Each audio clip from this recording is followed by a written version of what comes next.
see Christians giving away a trip to Salem, Massachusetts. That's bizarre, actually, because I was in America recently and I went to Salem, Massachusetts, and that's not a prize. Isn't it? Believe me, we were there, we were sort of obliged to go because we were at someone's birthday. It's rubbish. Really? I mean, that's a really poor trip. That's such a boring He probably can't believe his luck. It's probably the biggest thing Christians ever had to give away. The great thing about, and you've just dissed it. The great thing about Salem, Massachusetts is that I don't think we're good for this station. I don't think we're selling this station like we should. Well, it's its own fault. It shouldn't have hired us. I blame it. Yeah, and paid us in advance. Yeah.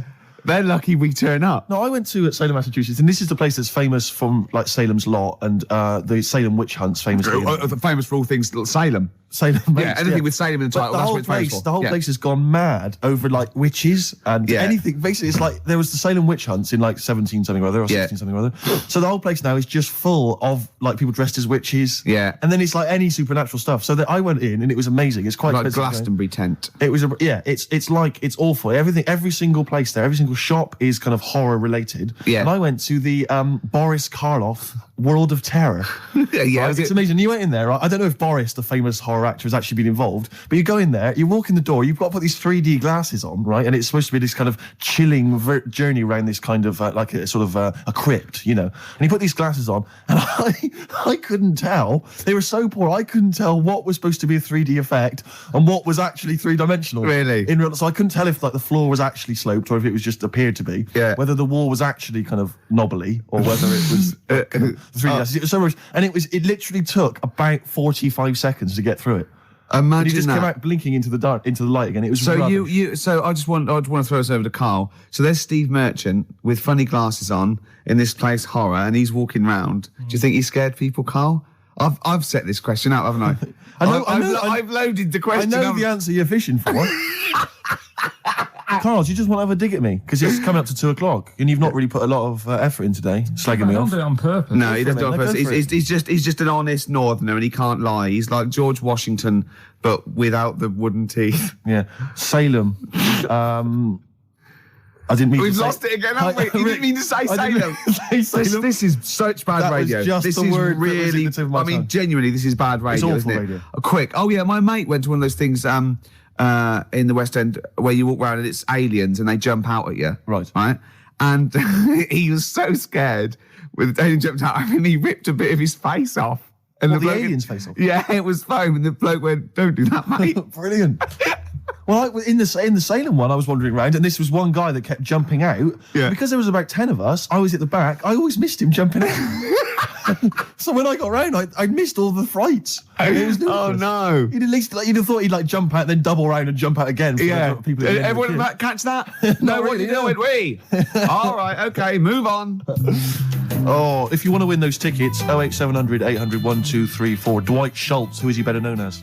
I remember he was on something on one chat show, and I think it was Des or Michael Asper or something. And I said, so you've had something? He said, yeah. He said, well, everyone knows that Elvis sold more records after his death than when he was alive. Little dig there against Elvis. He goes, yeah. Well, I've just overtaken his record for sales in the UK.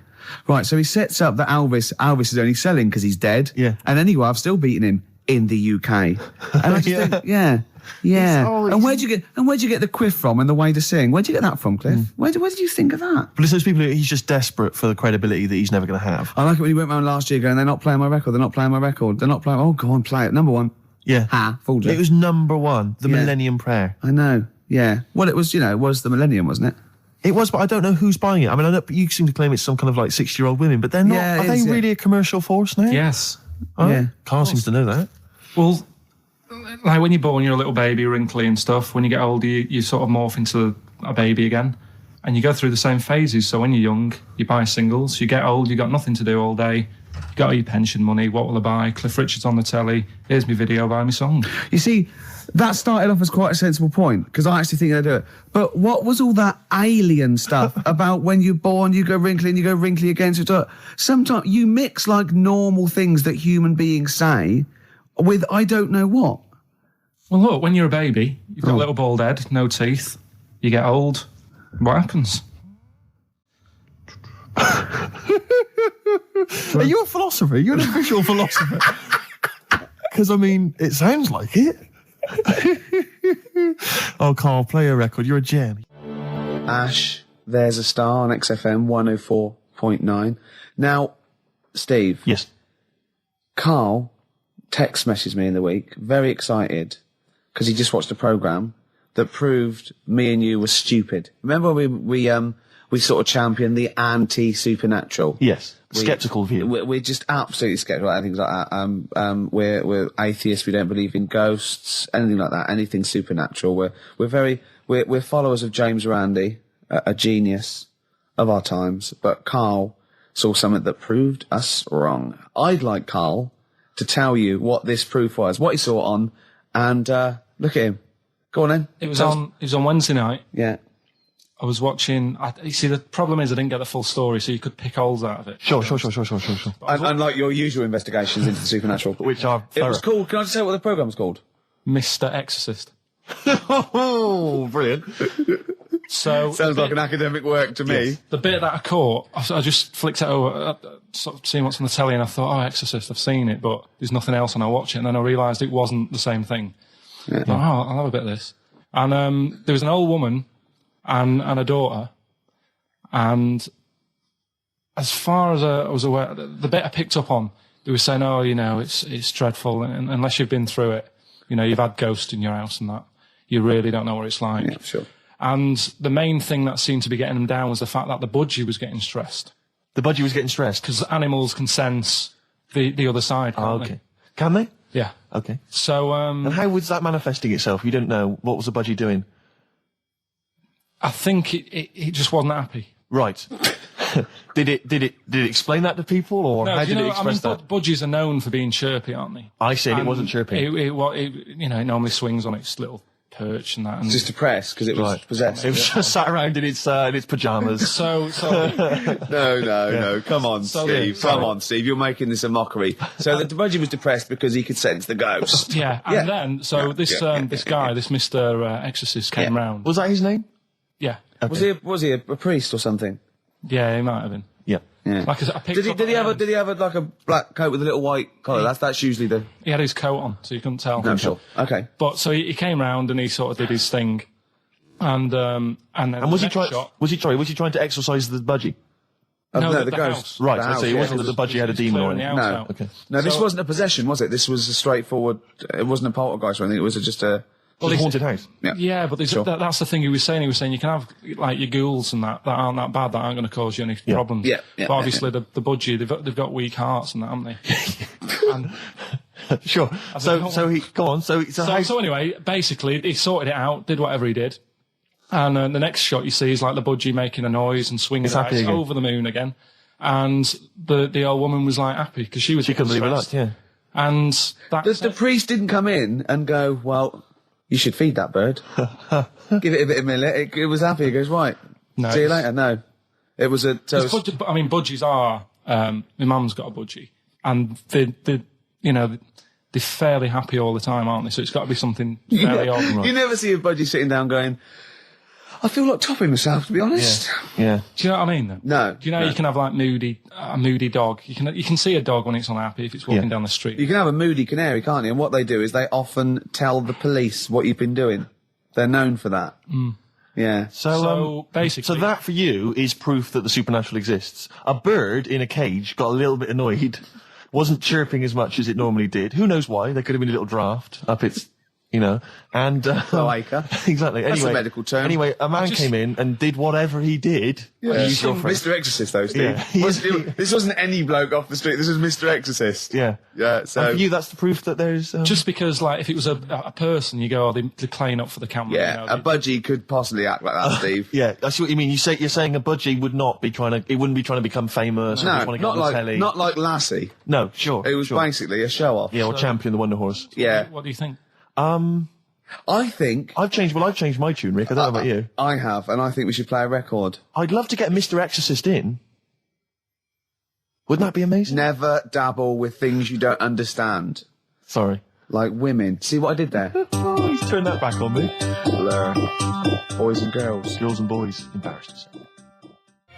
Blur. Girls and boys there. Steve on XFM 104.9. So, it's not so bad, really, because we didn't plan anything, No, We've proved the supernatural. We were wrong about that. Well, just one other question. Was there anything else in this woman's house that led her to believe that there were ghosts, or was it just the fact that, Tweety or whatever his name wasn't chirping? You see, this is the problem. I was watching UK Style. I was watching something on that. What were you watching on that? It was, it's not changing rooms. It's like that, but cheaper. Quite seriously, right? You might be the most interesting man in the world. I'm fascinated by it. I'd like to follow you. I'd like to have a hidden camera on you. I can ask you any question. I'd like to have you in a cupboard in my flat. So I just think about it. I wonder what Karl thinks of that. And I'd just throw something at you, and you know what I mean? Yeah, because that's what my dad did. Just kept me in the cupboard. You know what I mean, though? Yeah. I wonder what Karl would You're think never about stuck this. for a conversation point if Carl's around. That's what's genius about it. He's always got an opinion. He's got an opinion about everything. Yeah. It's But I love the fact he was watching UK Style without a shadow of irony.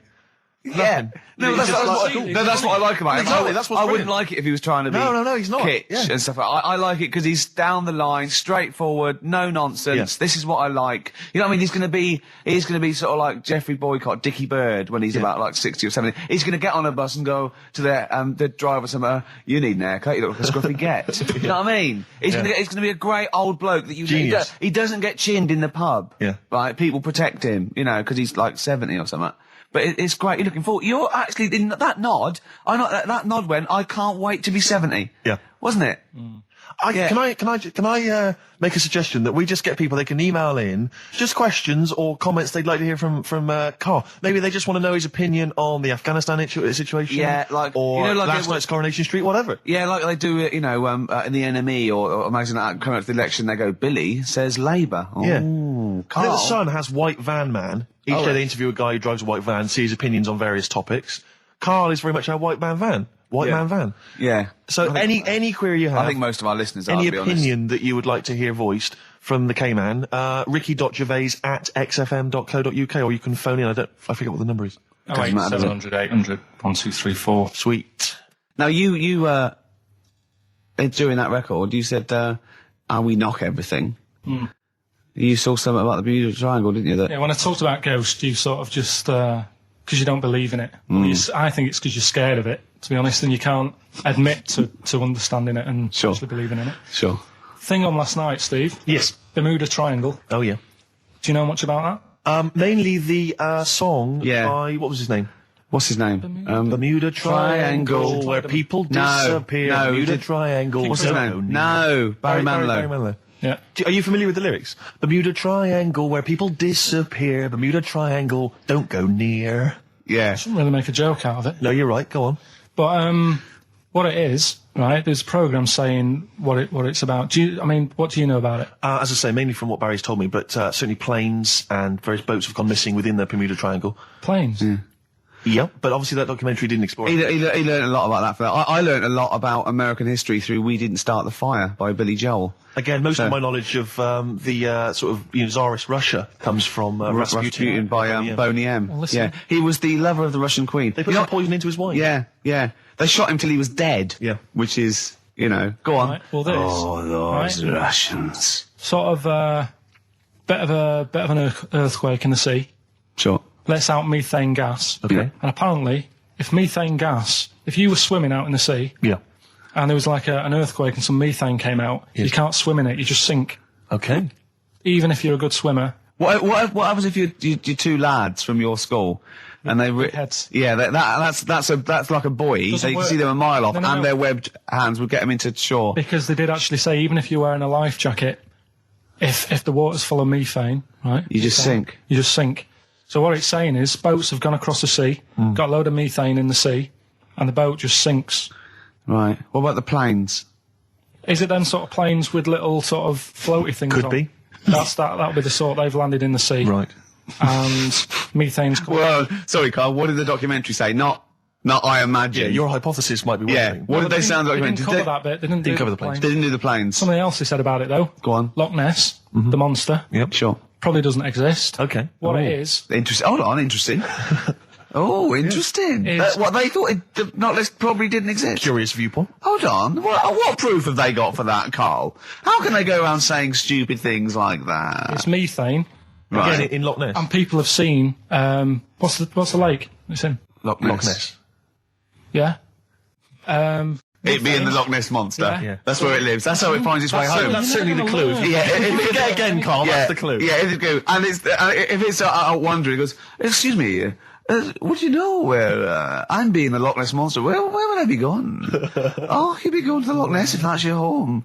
It's way over there, you big monster, you. So the bubbles from the Sure. methane bubble up out of the water. Yeah. People think, oh, God, it's a monster's head.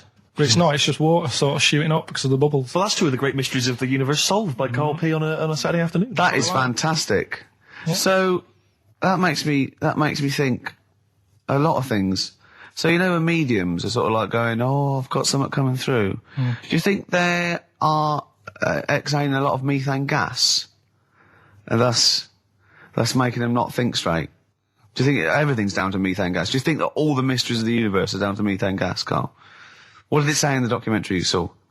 About what? What was the budgie happy? We know that budgie was sad. Was it in a room? Because they used to take canaries down the mines, didn't they? They used to take canaries down the mines, they'd smell the methane, and then the budgie would be happy. I'm not going to teach you anymore. Play a record. Excuse me, and don't be alarmed. I look quite frightening, but I'm merely a nice monster. I seem to have lost my way home. Could you direct me in the right direction? Nice to meet you. Yeah, Karl Pilkington. Hi. What's your name? Why do you need to know my name? Well, it might help me to find out where you come from. Oh, my name's the Loch Ness Monster. Okay, all right. Give me a second. What was your name again? Loch Ness Monster. See, this is what I mean.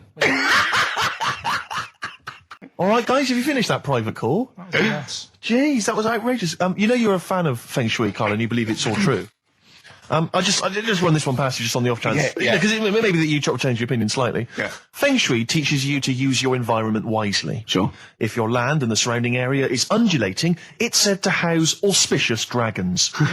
When land is flat and featureless, the dragon is missing and the land is said to be less auspicious. Excuse me, they call me the Brixton Dragon. Sure. I seem to have lost my way. I know it's South London somewhere, but could you help me find my home? What's your name? Well, they call me the Brixton Dragon. Right, where are you from?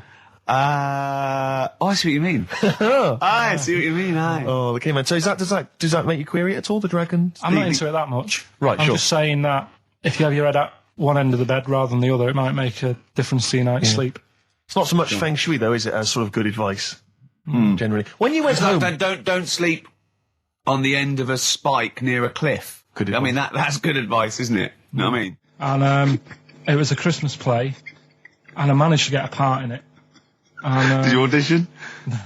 got a part in it, and I should have been playing the drums to the one about kings. We Three Kings. Yeah. I was meant to be doing that, but Little Donkey came on, and it was one of the... What do you mean came on? That was like next up on the next song. Right. And it's one of them songs that you can't help sort of... Tapping along to. Yeah. Do you know, like if I was to go... Yeah, you'd have to finish it with... Yeah. Do you know that they actually send that into space? Do they? And... What, hoping that aliens will respond with that? Yeah. They do that. Because apparently it is one of them things that you can't help. What, even if you're an alien life form? Yeah. They know that, do they? Yeah. But anyway... What, because they watch Star Trek or something? Hello. Knock, knock. Yeah. No, seriously. Is it true, like, if you send out knock, knock into space, they have to say... What's wrong? Oggy, oggy, oggy. That is great. Seriously.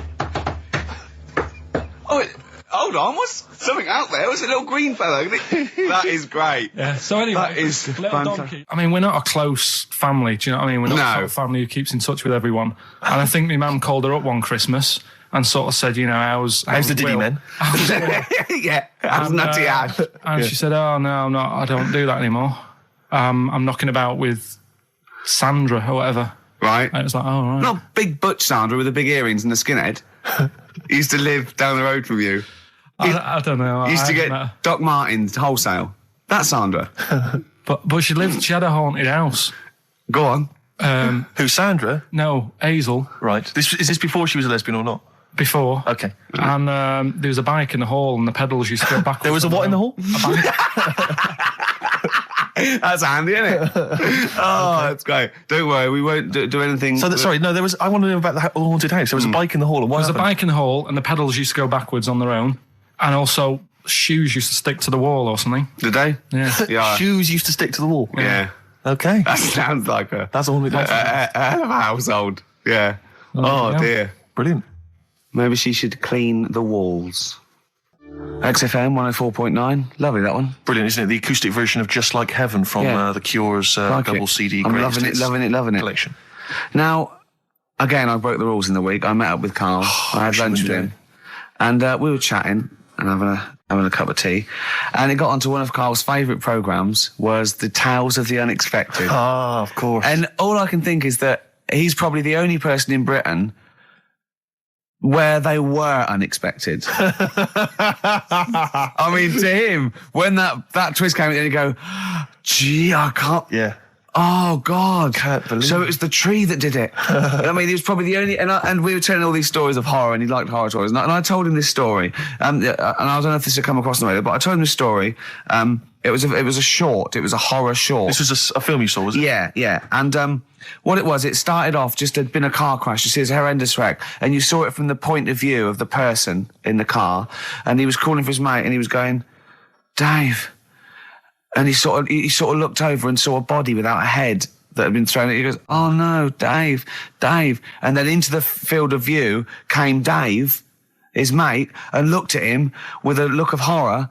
And then it sort of went black, and you realised that he was just a head, and it had been his body. Oh, wow. Right? Yeah. And I said, then it came up at the end, at the executions and the French Revolution, people experience consciousness for, and he went, oh, no, he said, it wouldn't be for that long. And then he went, if it was a chicken, it would work.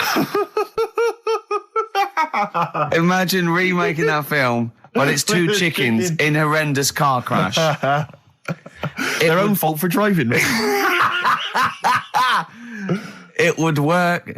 No, he wasn't having that. Yeah. No, it was too long. I think he said, how long was this film? I went, about 5 minutes. He went, no. It would work if it was a chicken. I like the way that Carl in something like when you relate an incident like that, he's appalled and offended and annoyed by the people that made it, even though he's never seen it. Oh, he's annoyed. Yeah, like I want to see it. I think it's a good idea. Yeah, but they should have thought it through a bit more. Yeah. Do you have a favourite Tales of the Unexpected, one that you remember particularly that shook you up? Yeah, we were talking about the one on where there's some woman in prison. Have you seen that one? No, I can't remember them all. Right, this woman's in prison. Yeah. And she gets a bit friendly with the guy who takes the dead bodies out. Right. And he said, I can get you out of here. He said, what you've got to do, right? You've got to, at midnight. When you hear the bell toll, that means there's been a dead body. Yeah, there's been a dead body. So what you've got to do is go into like the place where all the dead bodies are, get in the first coffin on the right, and then I'll come along and carry you out, and you can run away and escape, right? So she goes, yeah, all right then. So she hears the bell go. I'll bury you, right? And then I'll come back later and dig you up. Right. Yeah, but that's the point. It doesn't matter. It does matter. Trust me, Karl. It really matters. Okay. Listen, I don't know if I'm going to ruin this for people at home. Yeah. Can I just skip to the end? I would imagine that she gets buried and he doesn't come back, and she has to get buried alive. Better than that. Okay. Yeah, she does it. She gets into the coffin. Yeah, shh. Go on. Right. So she gets in the coffin. And she's lying there for ages. She's buried. She can feel a bit of movement going on. So she's obviously, being carried somewhere. So she's thinking, this is it, I'm getting out. And she's lying there for ages and thinking, why isn't someone coming and lifting the lid off this? Do you know what I mean? Letting me get out. So she's really bored. She gets a lighter out, right? Lights it to have a look at who she's lying on. It's only the fella who said he'd help escape. Oh. How bad is that? That is... How bad is that? So it is quite important that she's buried alive then, isn't it?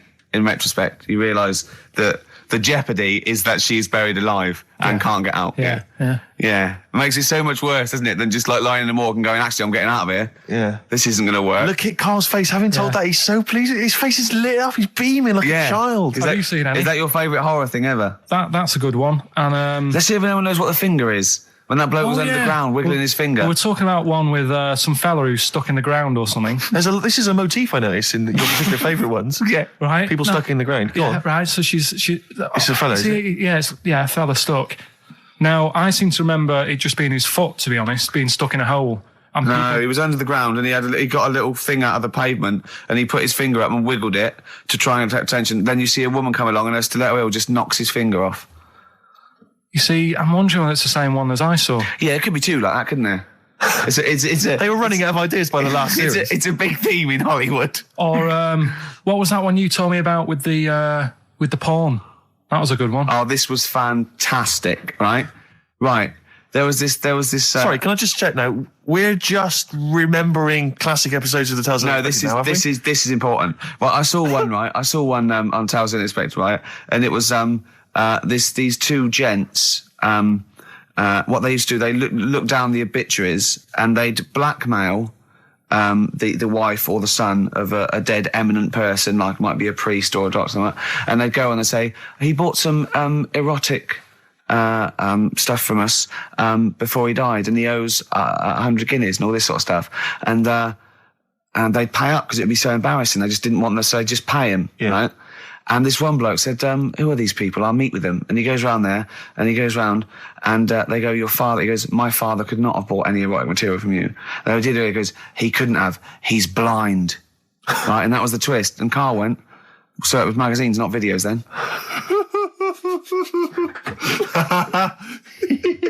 Yeah. Now think about it, Steve. Is that so stupid?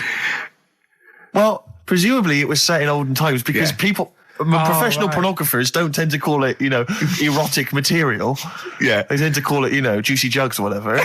But more than that, I don't understand how a video is going to be any use to a blind person either. I know that you can hear the sound, Karl. Look at him nodding like he's caught me out. Yeah, what sound were you hear? Do. Your meter needs looking at? Yes. Cut. What's then? What's that? Then it's just noises, isn't it? Occasional groans. Yeah. Right. You could listen through the wall at your neighbours.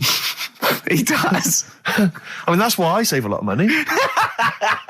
But I thought you were going to point out, Karl, that they could have had a Braille porno. Now, have you thought of that?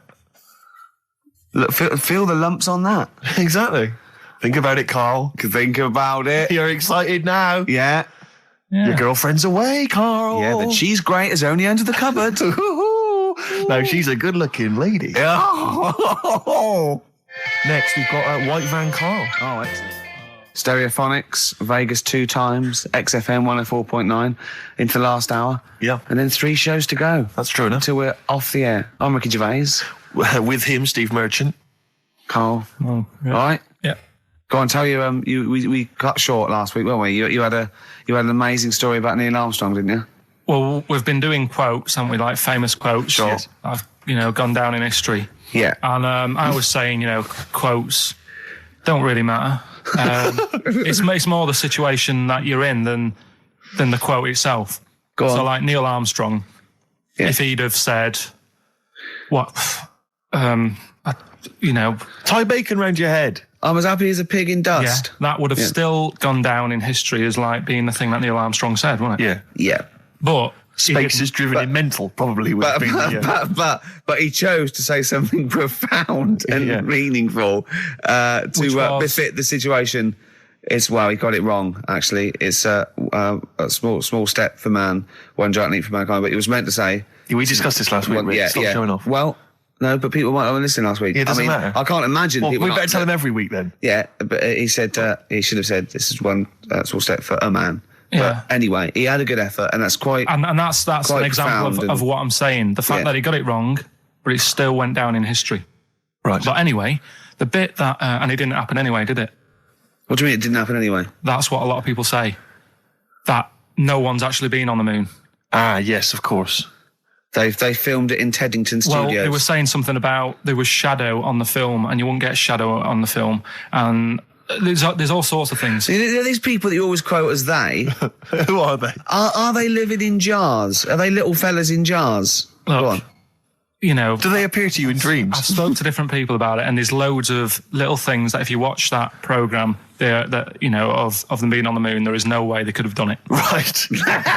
Done. Fine. Yeah. Done. Anyway. That's put to bed. Yeah. But Good. anyway, as he was getting back in the spaceship on the moon, or whether it be a TV studio, he said, good luck, Mr. Croucher. Right. Have you heard this? No. And the reason he said that was because when he was a young kid, and he was, I think it was Croucher, but when he was playing as a young kid in his garden, he was playing baseball with his mate, and he chucked the ball to his mate, and his mate hit the ball, and the ball went over the fence to the next door neighbour. Right, so he goes, right, I'll just nip over and get the ball. And as he was getting the ball, the window was open to his neighbour's house, and he heard like the woman shouting at her husband saying, I'm not going to be giving you a bit rude, so if you've got a kid in the car or whatever, turn it down. What, yeah, that's covered that, yeah. Right. Genius. I'm not, no matter how many times you ask me, I'm not going to be giving you oral sex. The day I do that, man would have walked on the moon. Right? Yeah. He grows up, he gets on the moon, and he remembers all that story, and as he gets back in the spaceship, he says, good luck, Mr. Croucher. Now, do you know, I have to say, I've heard that story before, but when I heard it, the woman said, the day I give you a blowjob is the day the boy next door walks on the moon, which makes it all the more profane Impossible. and enjoyable. Yeah, and unlikely. Yeah. But yeah, no, I've heard the same story, Carl. Yeah. Look how pleased he is. I love that. Right, so not only have you remembered that anecdote, which may or may not be true, but of course you've also proven The that... day I give you a blowjob, that kid in the garden's probably going to walk on the moon and say something about giant leaps. Exactly. But, you must have heard the thing that it never actually happened. Yes, we've all heard Yeah. it. We've all dismissed it as nonsense. And moved on. Yeah. Yeah. And got on with our life. Right, Carl. What? Should we do White Van Man? Oh, you didn't prepare me for that. We better play a track and then I'll Okay. fish out the newspaper and stuff. This is a good little bootleg track here from Meats and Poultry here. They've mixed A with Outcast. Right. Chorus is great. Is it highly illegal? Is. So people shouldn't rush to their tape machines now and press play Okay, and so record. whatever you do, don't record this now if you're recording it. Hold on, don't say anything. Well, that bootleg's going under the name of Nothing Miss Jackson, I think, by Meats and Poultry. So there you go. I do love these bootleg things because they're so pointless, but they're so enjoyable. Yeah, it's great. It's fun to do. Yeah, exactly. they're really they're good fun. great. But not as much fun as White Van, Carl. White Van Carl, absolutely. Do you want to explain the premise? Well, we take the Sun asks someone else and asks Carl. It's simple as that. That's it. The Sun have just taken a normal person. We flipped it. We're going to ask Carl the same questions about the week's news. Yeah, just basically your opinions, Carl, as ever. What do you make of, well, obviously the big news, David Beckham's broken foot? Is this a big concern for you? No, I mean, he's sad.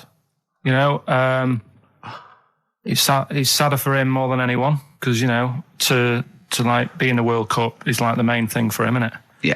But he's still a young lad, and I don't think he'll give up. I reckon he'll still turn up. He'll be all right. And, yeah, good luck to the lad. You know I like David. I'm not going to slag him off. Wise words. Yeah, he says that like he knows him, like he's popping round for drinks later. Yeah, like we tried to stitch you up. Go on. But obviously yesterday, was it yesterday? I think maybe Thursday. The Sun printed a big picture of David's foot and encouraged everyone to touch it at midday, because hoping that this would somehow, if we all thought and prayed together, somehow that would help his foot heal. Do you believe in that? No. Any belief in that? No, you're going down the old like Yora Geller route, aren't you? Sure. And it's stupid.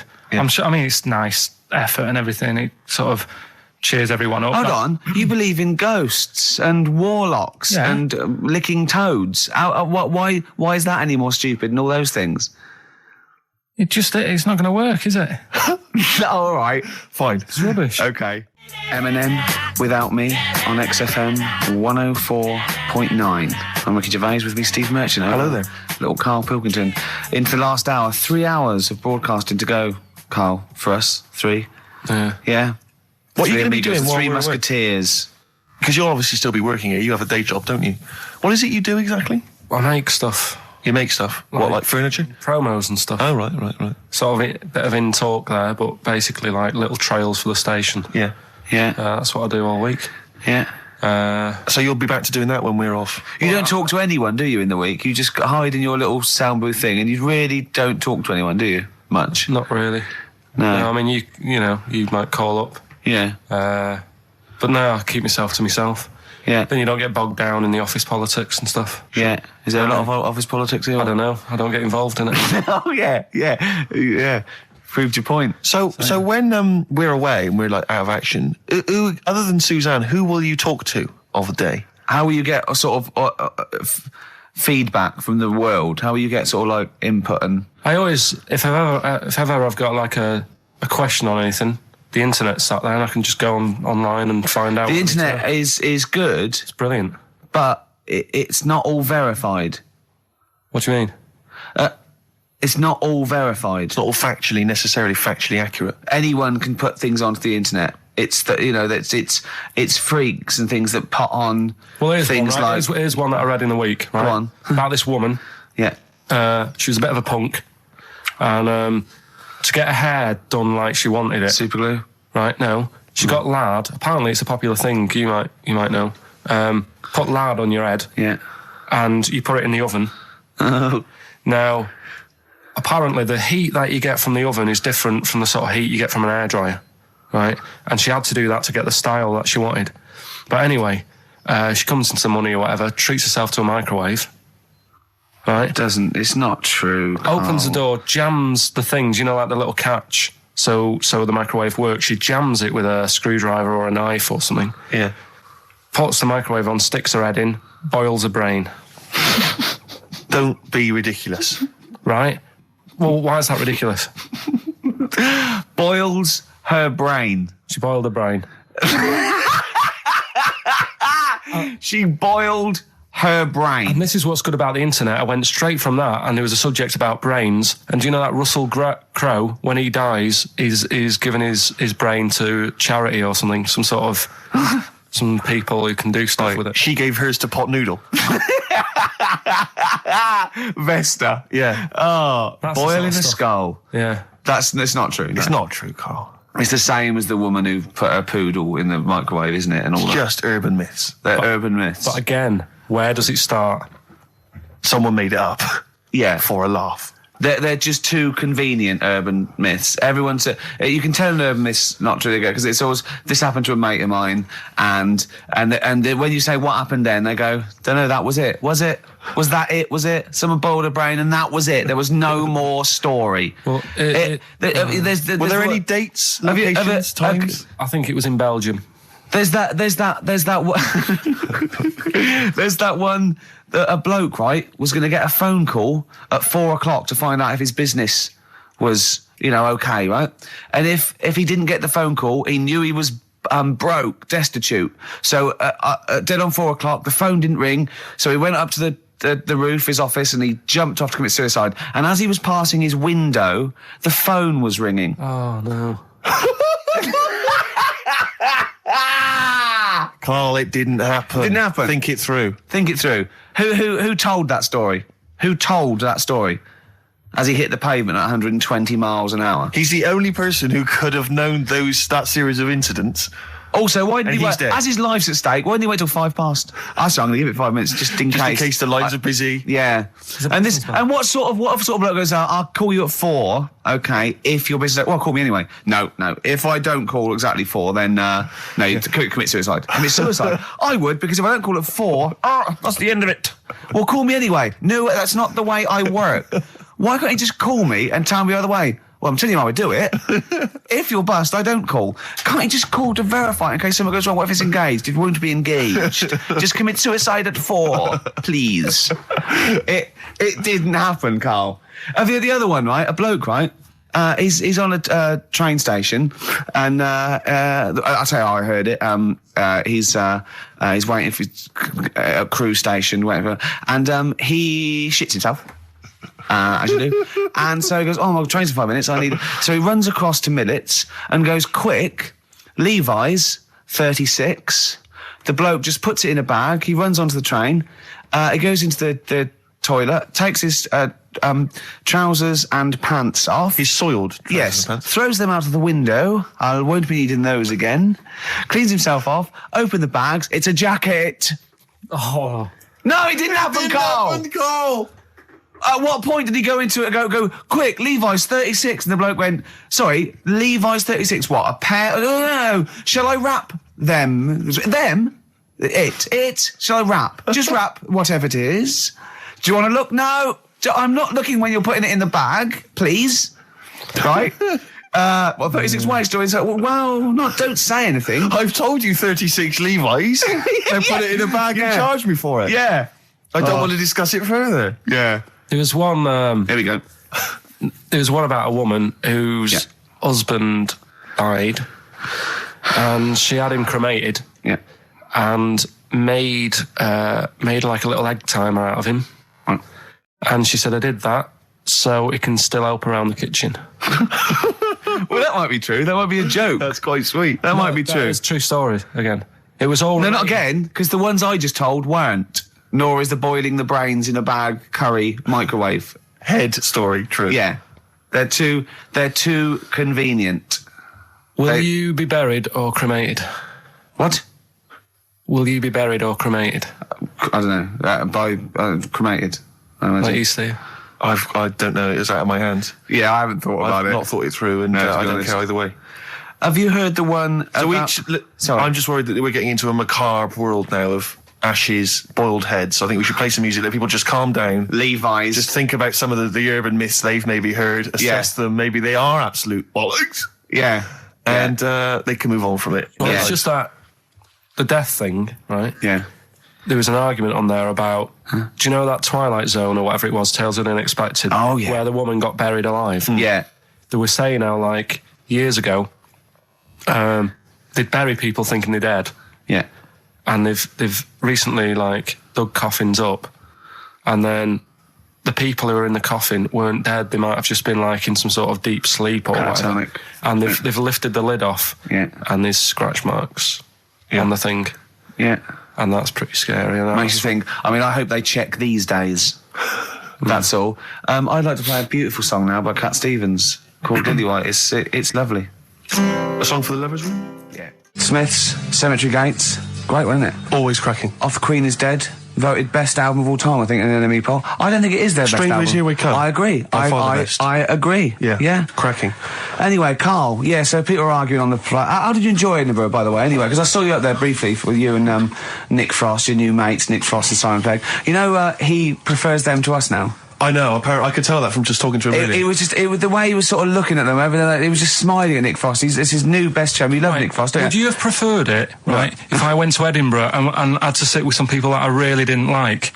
Would you have been happier for me? No, do you know? But Right, so I had a great time with yeah. Simon and Nick, and they're nice people. But he kept going to oi, Nick, tell Ricky that story. And Nick and Simon, well, all it was, right? And their ghost stories. He loves them because they believe in ghosts. Oh. It's not because just they're that. great blokes with taught great you sense of nothing. humour, just because they believe in ghosts. You go and tell him that. He goes, how do you explain that? I was going, well, I wasn't there. What was that one you told me and it was completely wrong? About the... It was, oh yeah, right, it's years ago. Oh, yeah. Some In olden days, Oh, sure. when Some ghosts like- roamed the earth. Once upon a time, you mean? Yeah. some doctor or something who was into like the way bodies work. They got their head cut off. Who did? The doctor? Yeah, he was doing a bit of an experiment. And he cut his own head off. Yeah, Okay. and it was about. He said, "When my head's in the basket, I'm going to blink my eyes." Right. Okay, sorry, hang on. Let him finish. And So the doctor has chopped his own head off, and he's told everyone, I'm going to blink my eyes. To No, prove wait, that he's there's in the life after basket, death. and he goes like, "Right, I'm going to blink my eyes about, as many times as I can. So quick, count them." And they count, and he got to like 15 before he Right. died. Now, this is how Carl told me that. Till Nick Frost explained that, Carl told me, he said, right, well, a bloke, right, he had his head cut off, and when his head was in the basket, he went, count how many times I can blink. And I went, well, that's rubbish. He went, no. And Nick went, well, no, he actually said, when my head's in the basket. And Carl went, all right. I said, Carl, do you know the subtle difference? Do you see the subtle difference? I have to say, though, guys, I still don't really understand what went on there. You've both lost me. The story is that a bloke who'd been found doing... You mean that Carl just explained it and that was a clear version? Because I still don't know what you're talking about, Carl. Well, this bloke had his head cut off for experiments against God. He was a doctor in in olden times. Yeah. And when they cut his head off... Why did they cut his head off? Because it was He was executed. crimes against... Exactly, he was executed, yeah. And he said to his assistant, when my head's in the basket, I'm going to blink, count how many times I blink and write it down as an experiment, right? Carl told it to me, like his head was cut off and he went in the basket, and when his head was in the basket, he looked up and said, count how many times I blink. Yeah, I love that. I love the difference in that story. Yeah. Both rubbish, but, you know, one's possible and one isn't. You believe anything that you're told, except when we tell you the truth. Right, here's one. Christ. Ghosts and that we got talking about. Sure. And Nick said, right, he said, you'll like this one. He said, my auntie was having loads of problems. Why are you whispering? It's not illegal to talk about ghosts on the radio. No, but It's eerie. so the auntie's in the house and that, and furniture's moving about all the time. Oh, God. And they were like, no, Steve, he told me this one. This is such rubbish, mate. No, come on, let's listen. I'm going to leave it to you. I'm going to sit back and enjoy it. I'm just going to watch your face, Steve. Right. Sorry, so I missed the beginning there, Carl. There's an auntie in the house. Basically, Nick's auntie. Right. In the house, things moving around all the time. And it was just annoying every time she tidied up. It was like... It was just annoying. Making a mess. It was one part annoying to two parts scary. Yeah. So...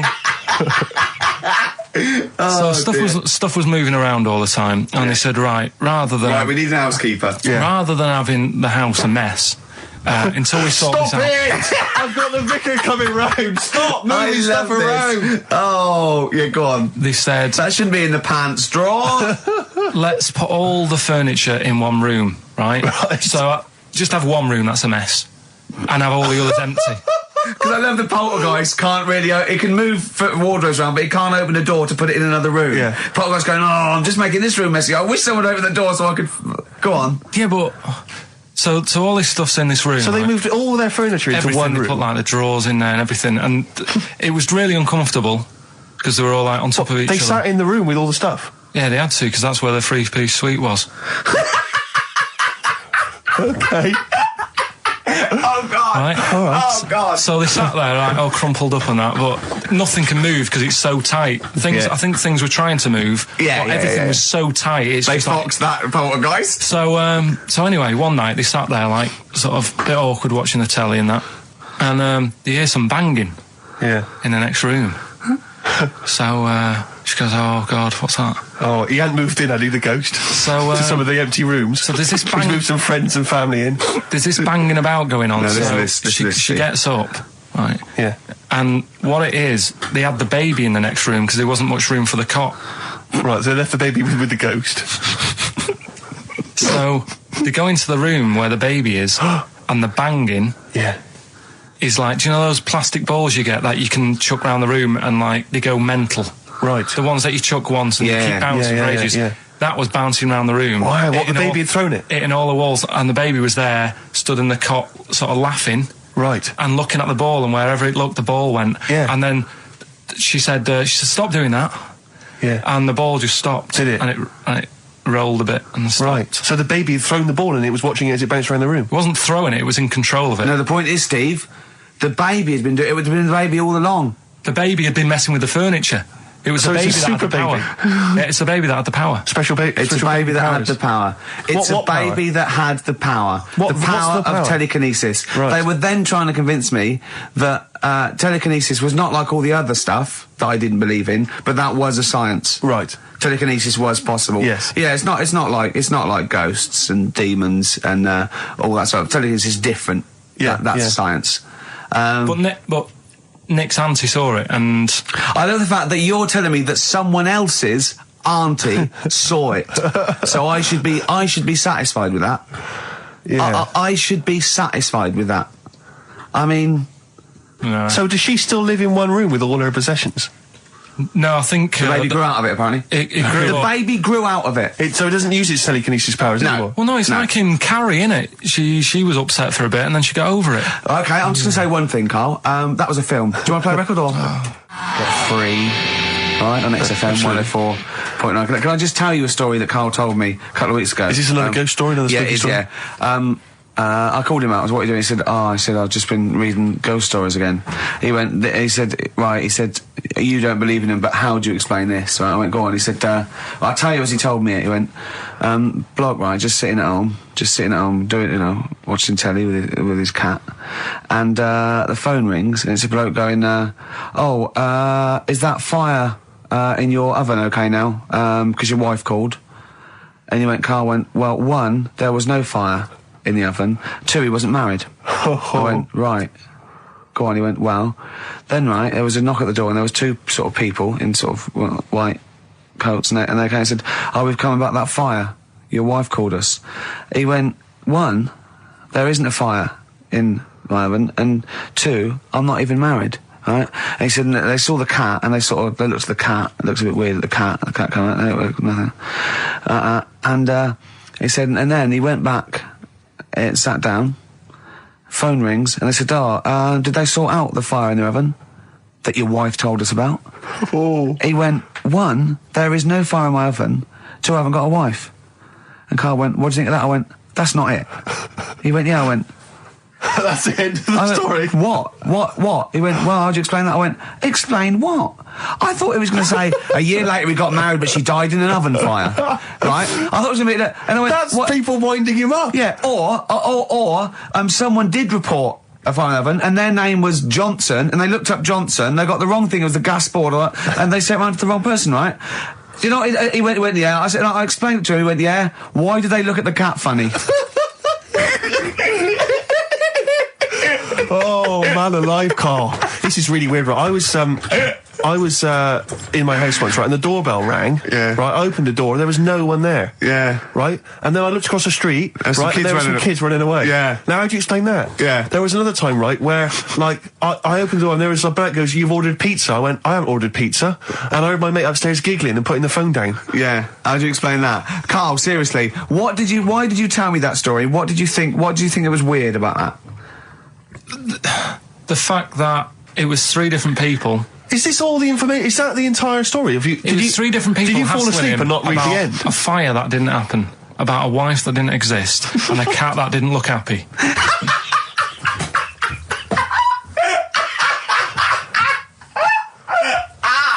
Oh, I'm gonna have a heart attack, Carl. What? I mean, why did they look at the cat funny? Because cats don't like spirits, do they? What? And the other blokes were ghosts? Yeah. Yeah, that's it. So these are kind of beetle about type ghosts. These are ghosts who walk the earth as the undead, just winding people up slightly. That's lovely. That is lovely. Seriously, and a cat that did not look happy. But seriously, why would ghosts wander around just like winding people up? Oh, Maybe something did happen there years ago. Some fire. Some woman might have died in a house of a fire or something. Yeah. And it's sort of all happened again. Yeah, it's certainly a mystery. I mean, if you don't it's a mystery. I mean, I can't. What's this book you were reading? You were reading a book, which is interesting enough. It was the Fortean Times. Oh, Carl. Yeah. Well, I don't know what to say. Well, I'll tell you this, Carl. There is a track that will spook you right out. This is Warren Zevon from was it like about 1979, early 80s? Oh, great track. Werewolves of London. Play this, Carl. But don't be scared. From 1978, Carl. Werewolves of London by Warren Zevon. Are you a fan of that? It's alright, Great track, isn't it? Fans of Warren Zevon, maybe if you know he's got a new album out as we speak. Although, if you're a fan, you probably know that already. Yeah. If you aren't a People fan, who hate him would be interested in knowing that he's got a new album out. Yeah. Do you believe in? I think lycanthropy. Is it not called? What's that, sorry? Lycanthropy. What's lycanthropy? Isn't that werewolfism? Really? Isn't it? Do you believe in that, Carl? They've found stuff, haven't they? They've found kids walking about who are all hairy because they've sort of grew up with wolves and that. Yeah. So No, you see, 2 things there.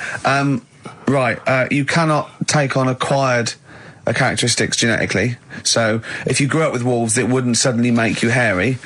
There's been pictures, there's been stories on it, and I reckon a lot of people have seen the stories. It's a popular thing. You mean the kids that are born hairy? No, there's kids who have been born hairy, right? Yeah, that's it. No, but listen, and they walk around on all 4s, and they drink milk from a saucer.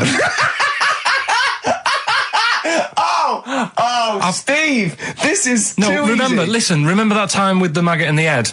Yeah. Getting out with bacon, and you were like laughing, and then people called up and said, yeah, I've seen that, I've read about that. Yeah, this is the same thing. Have you seen an XFM listener up close? Have you ever looked? They drink milk from a saucer.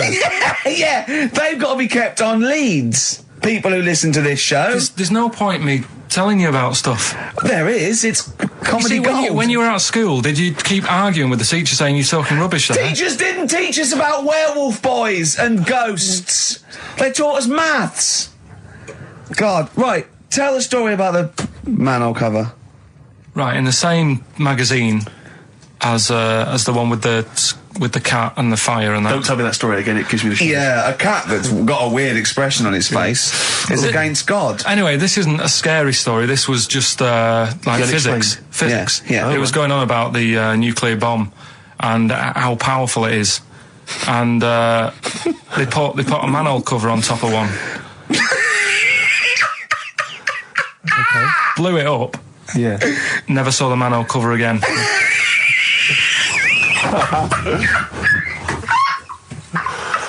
Man alive, Carl. Unexplained. What's going on there? Something weird is happening there. Oh. If anyone has ever seen that manhole cover, please get in touch. We'd love to know where it is. Oh, that's fantastic. What sort of experiment is that? I imagine all these scientists on multi-billion-pound research budgets, they're going, we test everything. What would you do to a manhole cover? Don't know. That's like letting a couple of students Yeah, exactly, have control of a nuclear Do you reckon it can Let's send a put this traffic cone Yeah. into orbit? Go on then, put it on there. I love that. Imagine that. What value is that? I might tell you what we could do. We could put the manhole cover on it and aim it and then blow the bomb up, and the manhole cover would have someone's eye out. Fire it. See if you can fire manhole covers off the nuclear bomb. I love it. Try bangers to a bomb. See if it's louder. Oh God. Okay, listen, Carl, play another track, and then afterwards, can we probe your views on the week's news? If you want. We'll do a bit of a white van Carl session.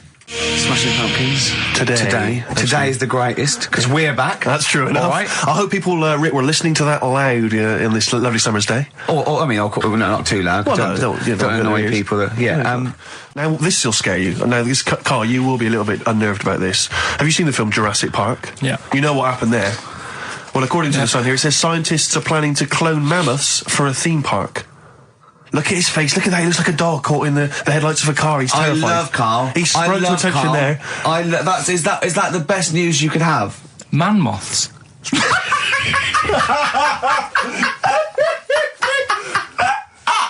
Right. Yeah, man-moths. I love the Man-moths. fact that that's why he was so excited that they bred a man-moth. What is this? Yeah, it's a human being that hides in your wardrobe and eats an entire jacket in a day. Yeah. What do you mean man-moths? Mammoths. Mammoth, the big hairy you heard cow of a from the mammoth? Ice Age. I mean, elephant. You're not so excited about that, then? You can take or leave bringing back mammoths to life, but a man-moth... A man-moth is a different matter. Oh. If we'd have never brought that up, he'd have gone and told someone now, Yeah. you know, they've bred an half man, half moth. This is what we That's how mean. things start. This is what we mean when you hear don't- these ghost Are you stories. slightly deaf? Is that it? When you hear these stories, you're slightly deaf. And his head was in the basket, and he went, count how many times I blink. Is it... Carl, is English your first language? Are you actually foreign? Is that the thing? Yeah. Should we speak when we say slower? foreign, we mean not of this planet. Yeah. Should we speak slower? Would that be a help to you? No, go on. Next What do you one. make of Do that? you think that's good? The Do you think idea that's of good to bring back mammoths? prehistoric animals. These giant elephants. They're slow, aren't they? It's not as if they're going to like get out and run fast and they can't capture them. They'd probably be a Like fence, to be elephants, honest, aren't Carl. They'd probably be a fence. they? No, but you're asking it as if like, oh, it could all go wrong, but it couldn't, could it? Well, Really? but the point was about Jurassic Park is they thought it wouldn't go wrong. They thought they had it all under Yeah, but control. that was and Have you learned dinosaurs. nothing from Jurassic Park, Carl? Dinosaurs would say, "Oh, think about it before you do it." But with a hairy elephant, it's not going to. not a concern for you. Would you go along to see him? Would you be interested in that? If it was in the area, He's great, isn't he? I'd love a queue, Nothing right? impresses No, him. but what I'd like to do is Carl sitting like Yoda in a little cave, and I'd just like to see people like Tony Blair and, you know, Stephen Hawking's in a queue, and they go and say, Carl, got a bit of a problem. And thinking of cloning a man and a moth. Problem? Not an issue. No, if I'm in the area, I might cruise around and have a look at it. Otherwise, just don't send it near my clothes. Oh, that's fantastic. So it's just for a second. As the words man-moth came into your head, how excited were you? I mean, were you both terrified and excited? For the moment when you thought that they'd cloned a man and a moth? I pictured What kind of face did he have? Did he have the moth's head, or was it a man's head? just a little man head. Right. What was his face? What did it look like? He just was like a bit shocked, perplexed. Yeah. Um, So it was like he'd been grafted onto the body of a moth without his consent. And when he was asleep, Yeah, he'd woken up. he just went in to have a goiter removed, and they said, "We've He replaced woke your up with goiter with the body of a giant moth." Yeah. Is that all right, Mr. Jenkins? So he had the head of a little. Was it a little boy or a man? little man, Right. Okay. and he's just bumping into a lamp. Just bumping into a lamp. if you went into hospital and they'd done something, what's the worst thing they could do, right? What would you rather have done, right? You wake up and you've got lobster claws for hands. Right. You wake up and you've got duck's feet. Or you wake up and you've got one horn coming out of your head. The worst thing, Yeah. probably the horn coming out of my head. Why? Get in the way. That'd be useful, wouldn't it, in fights and stuff? And for like parties, people would play Well, I suppose quoits. the lobster claws would also be quite handy there. Definitely. Lou Reed, with a little help from David Bowie there in the background. Satellite of Love on XFM 104.9. I'm Ricky Gervais, with me Stephen Merchant and Karl Pilkington. Now, Steve, you know how Karl won't do anything outside his jurisdiction. He moans about stuff. Whinges He's got constantly. one job. We're doing about 5 things in the Always week. plate spinning. We just turn up and he's always available. He moans about it. He goes, "Oh, lucky you caught me," right? He's chatting. He just He's one of those people that whinges enough and people think he's overworked. So he got Mondays off, right? He's just a whinger. Yeah. I haven't He got won't- Mondays off though, have I? Yeah, well, anyway, 2 hours on a Saturday. This is what the phone message he left me Wednesday on my mobile. But I just is chatting about certain things that are going on at the moment. What he does need to know. Duncan, who he mentions, is my agent. And, you know, you'll understand a few other things. But this is the sort of message I get from Karl, right? Whinger. Old messages. Alright, 12:10, Wednesday. Just getting loads of people calling me all the time about shit. Yesterday, DVD's signing for BBC London. I don't work there, but I've been dragged into that. I've got a woman on leaving a message from Talk TR going on about, do you want to go and see Pop Idol again? Right? They're just saying you and some listeners can go. So I'm sure you'll love that. I've got Jim Benner wanting you to introduce the tin buckets at the Astoria. So can you just let Duncan know that I'm doing his job whilst he's sat on his arse with his thumb firmly up his arse? Can you let him know that I'm running around like a here sorting shit out for you? Alright, see you later. Message left So, at 12. do you know what I mean? I know, but that's the kind of phone message he's leaving. Do you remember who he was before you? But he's started working even with him? annoyed that he gets a phone call. I remember he got a phone call for you to do a voiceover and didn't pass it on. You missed a voiceover. That was thousands of pounds. No, I did 'Cause it- pass it on though. I told you. You I did. said a You woman. said someone had phoned. Yeah. That's not good enough. But who's that? Well, she didn't say, and I didn't ask. But Of it's course not my she job to do it. said. She didn't say. Rubbish. So you didn't take the number down. She went, "Oh, can you tell Steve to call me?" And you went, "Yeah." Yeah, well, I just thought you'd know her already. I should have known. It was a woman, so I should have known. He's having a go, you see? Unbelievable. I don't know how it's come back on me. You're the one who was picking on it. Yeah, exactly. I'm saying. I'm defending. Why is he having a go at But you? he never Because picks on Ricky because he knows you are his bread and butter. Seriously, do you know what I mean? The only reason he's got Mondays off is because you're still doing this show. yeah. That's why he's scared of you. That's why he's he has a go at you on the phone, but he always picks on me because he knows, I'm a pushover, I'm a nice guy. He's scared of you. I don't know how it works. Is that true? Steve, I'm always sorting you out. I look after you. I'm not Sorted you saying out you with don't, tickets. I I'm not sorted saying you you out don't, with but lager I've got out. you today. Why are you picking on me? What do you mean you're sorting about tickets and lager? What's this? Right, whenever you want tickets. Yeah, sorry, I don't want to use this as moaning time and that because I don't like to moan. I'm busy and that, right? But I've sorted you out tickets for gigs. Yeah. Right? What somebody doesn't even turn up to. Yeah, we won't even go on about that. Yeah. Right? Lager. He got sorting out the Cure. He complained it was boring. Yeah. There was that big drum of lager that you had, and you said, "Oh, put that in your room for me," Yeah. because I don't want to carry it home. Right? Lazy. So I said, "All right, then I'll put it in my room." It goes missing. It gets nicked. Then you have a go at me because it got nicked. Yeah. I get you another one. You make me carry it around town for you for half an hour. Then you say, "Oh, I can't be bothered taking it home. Can you take it back to work for me?" Yeah. But interestingly, this is like a year ago, so it's still Still pressing on you. Oh, is hang it? on. And I forgot the one when we had an argument over 50p. When we went out You for a didn't want to coffee. give me 50p back that you owed me. That was the same day you'd given him about 40 quid worth of lager. But see, this is my problem. This was my point at the time. It's not the 50p in terms of money is not what's important. The fact that you think you don't have to give me money back because it's only 50p, that was the point at stake. It's me who makes a decision. Oh, don't worry about the 50p, not you. It's only 50p. I'm not going to give it to you. Do you know what I mean? There's got to be rules, otherwise it's chaos, Carl. Come on, mate. All right. I don't want to fall out about No, it. it's not all right. Should we kiss and make up? Do you want that? Do you want to do It's that? all right. Yeah. Well, should we play a little record and come back to this? Because I can't believe it started with you slagging him off, Rick, and I've ended up I know. as the monster. I know. Bit of REM. Yeah. Out of Time by Blur. Luckily, we're not out of time. Got another hour and 25 to go. So it's not over yet on XFM 104.9. I'm Ricky Gervais, with me Steve Merchant and Karl Pilkington. We've had quite a lot of emails, as ever, Rick. I should just say, because we're very It's lazy. a much listened to show. We're very lazy people, and we rarely reply or read out the emails. But we I do. never read the emails. Absolutely so never read I them. rely, if I haven't replied to them, or my mail, or Steve opens my mail and reads my emails. So if I haven't replied, it's just because he hasn't passed it on to me. Yeah. Okay. But I haven't passed it on to you because I know you'll never reply. Sure. So, you know, I'm just cutting out that. But I just want to say thanks for the emails. We do read some of them, and we do appreciate the fact people send in jokes. I appreciate it. I love it. Yeah, But just- we've As long as I had don't have to do anything towards it. Sure, we had an email from Jack. He just said he missed the last 2 weeks' shows. Has he missed anything? Not really. No. It's the same stuff. Same You missed, old I think rubbish. last week Carl was having a go at Chinese people not aging well. He had a go at the gays, and he came up with a ludicrous story about a monkey that was impossible. Yeah, So I exactly. don't think Jack's missed much. Go on. No. We've just had an email from the Pringles people. Oh, right.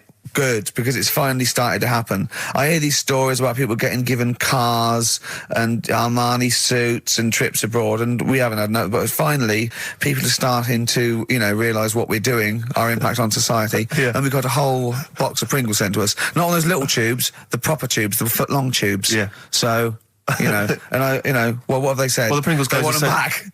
No. They've said they like the show, and if you want more Pringles, give them a call, and they'll send you I more want Pringles. more Pringles. Yeah. I bloody love Pringles. Yeah. Pringles are. The thing about Pringles is, they're Moorish, right? Yeah. But how would I put it? You know the sort of thing when I open them. Yeah. And by that when I pop. Right. Yeah. I have to eat the. Well, okay. How can I put this? When I pop, I can't stop. What do you mean? I don't. Well, when I pop them open, I can't stop eating them. Right. open. When you pop, you can't stop. Yeah. Yeah. I think that's because of the chemicals. I think that might be the reason. But they're good chemicals. They're good chemicals. They're the best chemicals. Pringle chemicals. They're not bad chemicals. Like Lovely. you're using chemical so warfare. yes, I want some more Pringles. Bob Dylan, It's All Over Now, Baby Blue from 1960 something. Bit of trivia for you, Steve. Go on. That is the last record we ever played on the old XFM before we were fired. I bet that was a moving moment for about 8 people. I just thought of something. You know that thing we did about, they said that we just cared about the money, selling it to America? Yeah. If we cared about money, Yeah. would we be here now? Do you know what I mean? Absolutely, I know. think this proves that we don't do things for the money. Exactly. Jesus. All right, Carl? Couple of emails. Monkey Matt's emailed us. Who? Monkey Matt. Oh, Matty, yeah, go on. Yeah. He says... How's the Monkster? He's all right. He says, Carl has missed a cracking headline from the Sport. Hide-and-seek champion found dead in cupboard. I hope it's real. I don't know if it is. I doubt it. Feeder. Do you know what? I'm annoyed at now, right? We've got another ad break coming up. How many ad breaks have we had in this show? I know. Carl, how many ad breaks have we had in this It's only show? about 3 an hour, 3 or 4 an hour. 3 or 4 an hour, so about 3 minutes. So 20 minutes. 20 minutes is wasted on shite. I mean, apart from the stuff we talk Well, about. it's funny you should say that, because someone said to me last week that they felt that there were more adverts now on the show than there used Are to there be. more adverts Rick, in this I think, show? though, I think, just checking some of the emails, I think that's because people are requesting them. They find them more entertaining than what we're giving them. But can't we sort this Well, out? don't go on about it. No, can't we though? Why can't we have less? Why have we got so many? Is it? It happens, doesn't it? Well, no, you can't listen to radio in after every record. It's bad enough trying to keep them listening with the rubbish we come out Yeah, with. we've got Rockbusters here. Let's get them back. You know what I mean? Don't steal our son. Please, lads. Thrills on XFM 104.9. I'm Ricky Gervais. With me, Steve Merchant and Karl Pilkington. Yeah. Little Carly Pilkington, little baldy mank whinging little twat. How are you? Yeah, all right, yeah. What are you doing? Happy? Feeling a bit happier today? You look as full of spunk, as they say in America. Yeah, I'm all right. Just a bit of a miserable day, though, isn't it? Yeah. A bit miserable. Yeah. Walking in today, right? Do you know I walked through, like, the sort of the gay district of London and that? Right. You don't walk, you mince, don't you? Well, just walking through on the way to work, and I'm always interested in their little shops and stuff that they have, right? Loads of Their little shops. That's don't be ashamed of. If you want to go in and buy something, go in and buy something. I'm just having a look at, looking in the windows and stuff. Little postcard just near the entrance. Yeah. That's meant to tease people in, to make people go, that sounds good, I'll nip in. Right? Little postcard. Free butt plugs with every sale. That's great. How did we get from 5p off milk to free butt plugs with every sale? Wow. What society come to? Well, it's because we're liberated, Rick. Yeah. It's an open What society. did you buy to get them? You didn't buy... No, I didn't. But what's the purpose? What, of the poster or of butt plugs? Butt plugs, because I really honestly You don't. shove them up your arse, don't you? Whoa, slow down, bum. Shove them up your bum. Yeah. But when? Is that just like when you're doing whatever, doing stuff around the house? Or? I think it's not to keep things out. Is it like you would use a plug in the sink to keep, the water in the sink? Oh, if you're not gay. Get that? Oh, yeah. No, I know what you mean, yeah. I don't know. No entry. What is it? I mean, I don't understand what I that's don't know. I assume it either feels good or are they... well, I've got to be careful here. Or are they sort of like breaking it in? Right, yeah. Do you know what I mean? Like it's like a shoehorn. Sure. or It's like when you stick paper in your shoes if they're a bit tight. Or those people who sort of like put little bits of wood in their lips, and then as soon they've got big plates in their lips. Yeah. Same with the butt plug. It means you can, you're ready for anything. I don't know, do I? The Carl's face. Well, if you know what butt plugs are used for, then why not get in touch? Ricky.Gervais at XFM.co.uk. What do you think? If there's any... I can't believe we're already on this subject. I know. How is it? It's 1:05 and we're I was going to say then, if there's any people who use butt plugs, and I was thinking that Carl would have said, well, they're not up yet. Yeah. Because they go out late. No, but what is it? We're award-winning people. We've written a TV Not on show. radio, It's though. highly respected. Not on radio. We're rubbish on radio. I know, but We've got nothing to lose. But I always say to you, Steve, that I like educating people and that. Now, the way I see it is I didn't know what they were. Let's phone to go. Someone might know about butt plugs. All right, we'll get No, get them on. Get them on. Ask them. No, because they might say something dodgy. Oh! Yeah, whereas, what have we just been doing? Just take a chance. Take a chance and tell them not to swear. Well, you tell them. Okay. Right, Steve, I haven't got my headphones on. Hello, who's that? Hold on. Who, sorry? Nicholas. Nicholas, hello, mate. You're not going to swear, are you? No, I'm not going to Keep it clean. Yeah. Keep them keen. What were you calling about? I'm phoning about your plugs. About, not my plugs, but sure, plugs in general. What, do you know much about them? No, Are you a plug user yourself?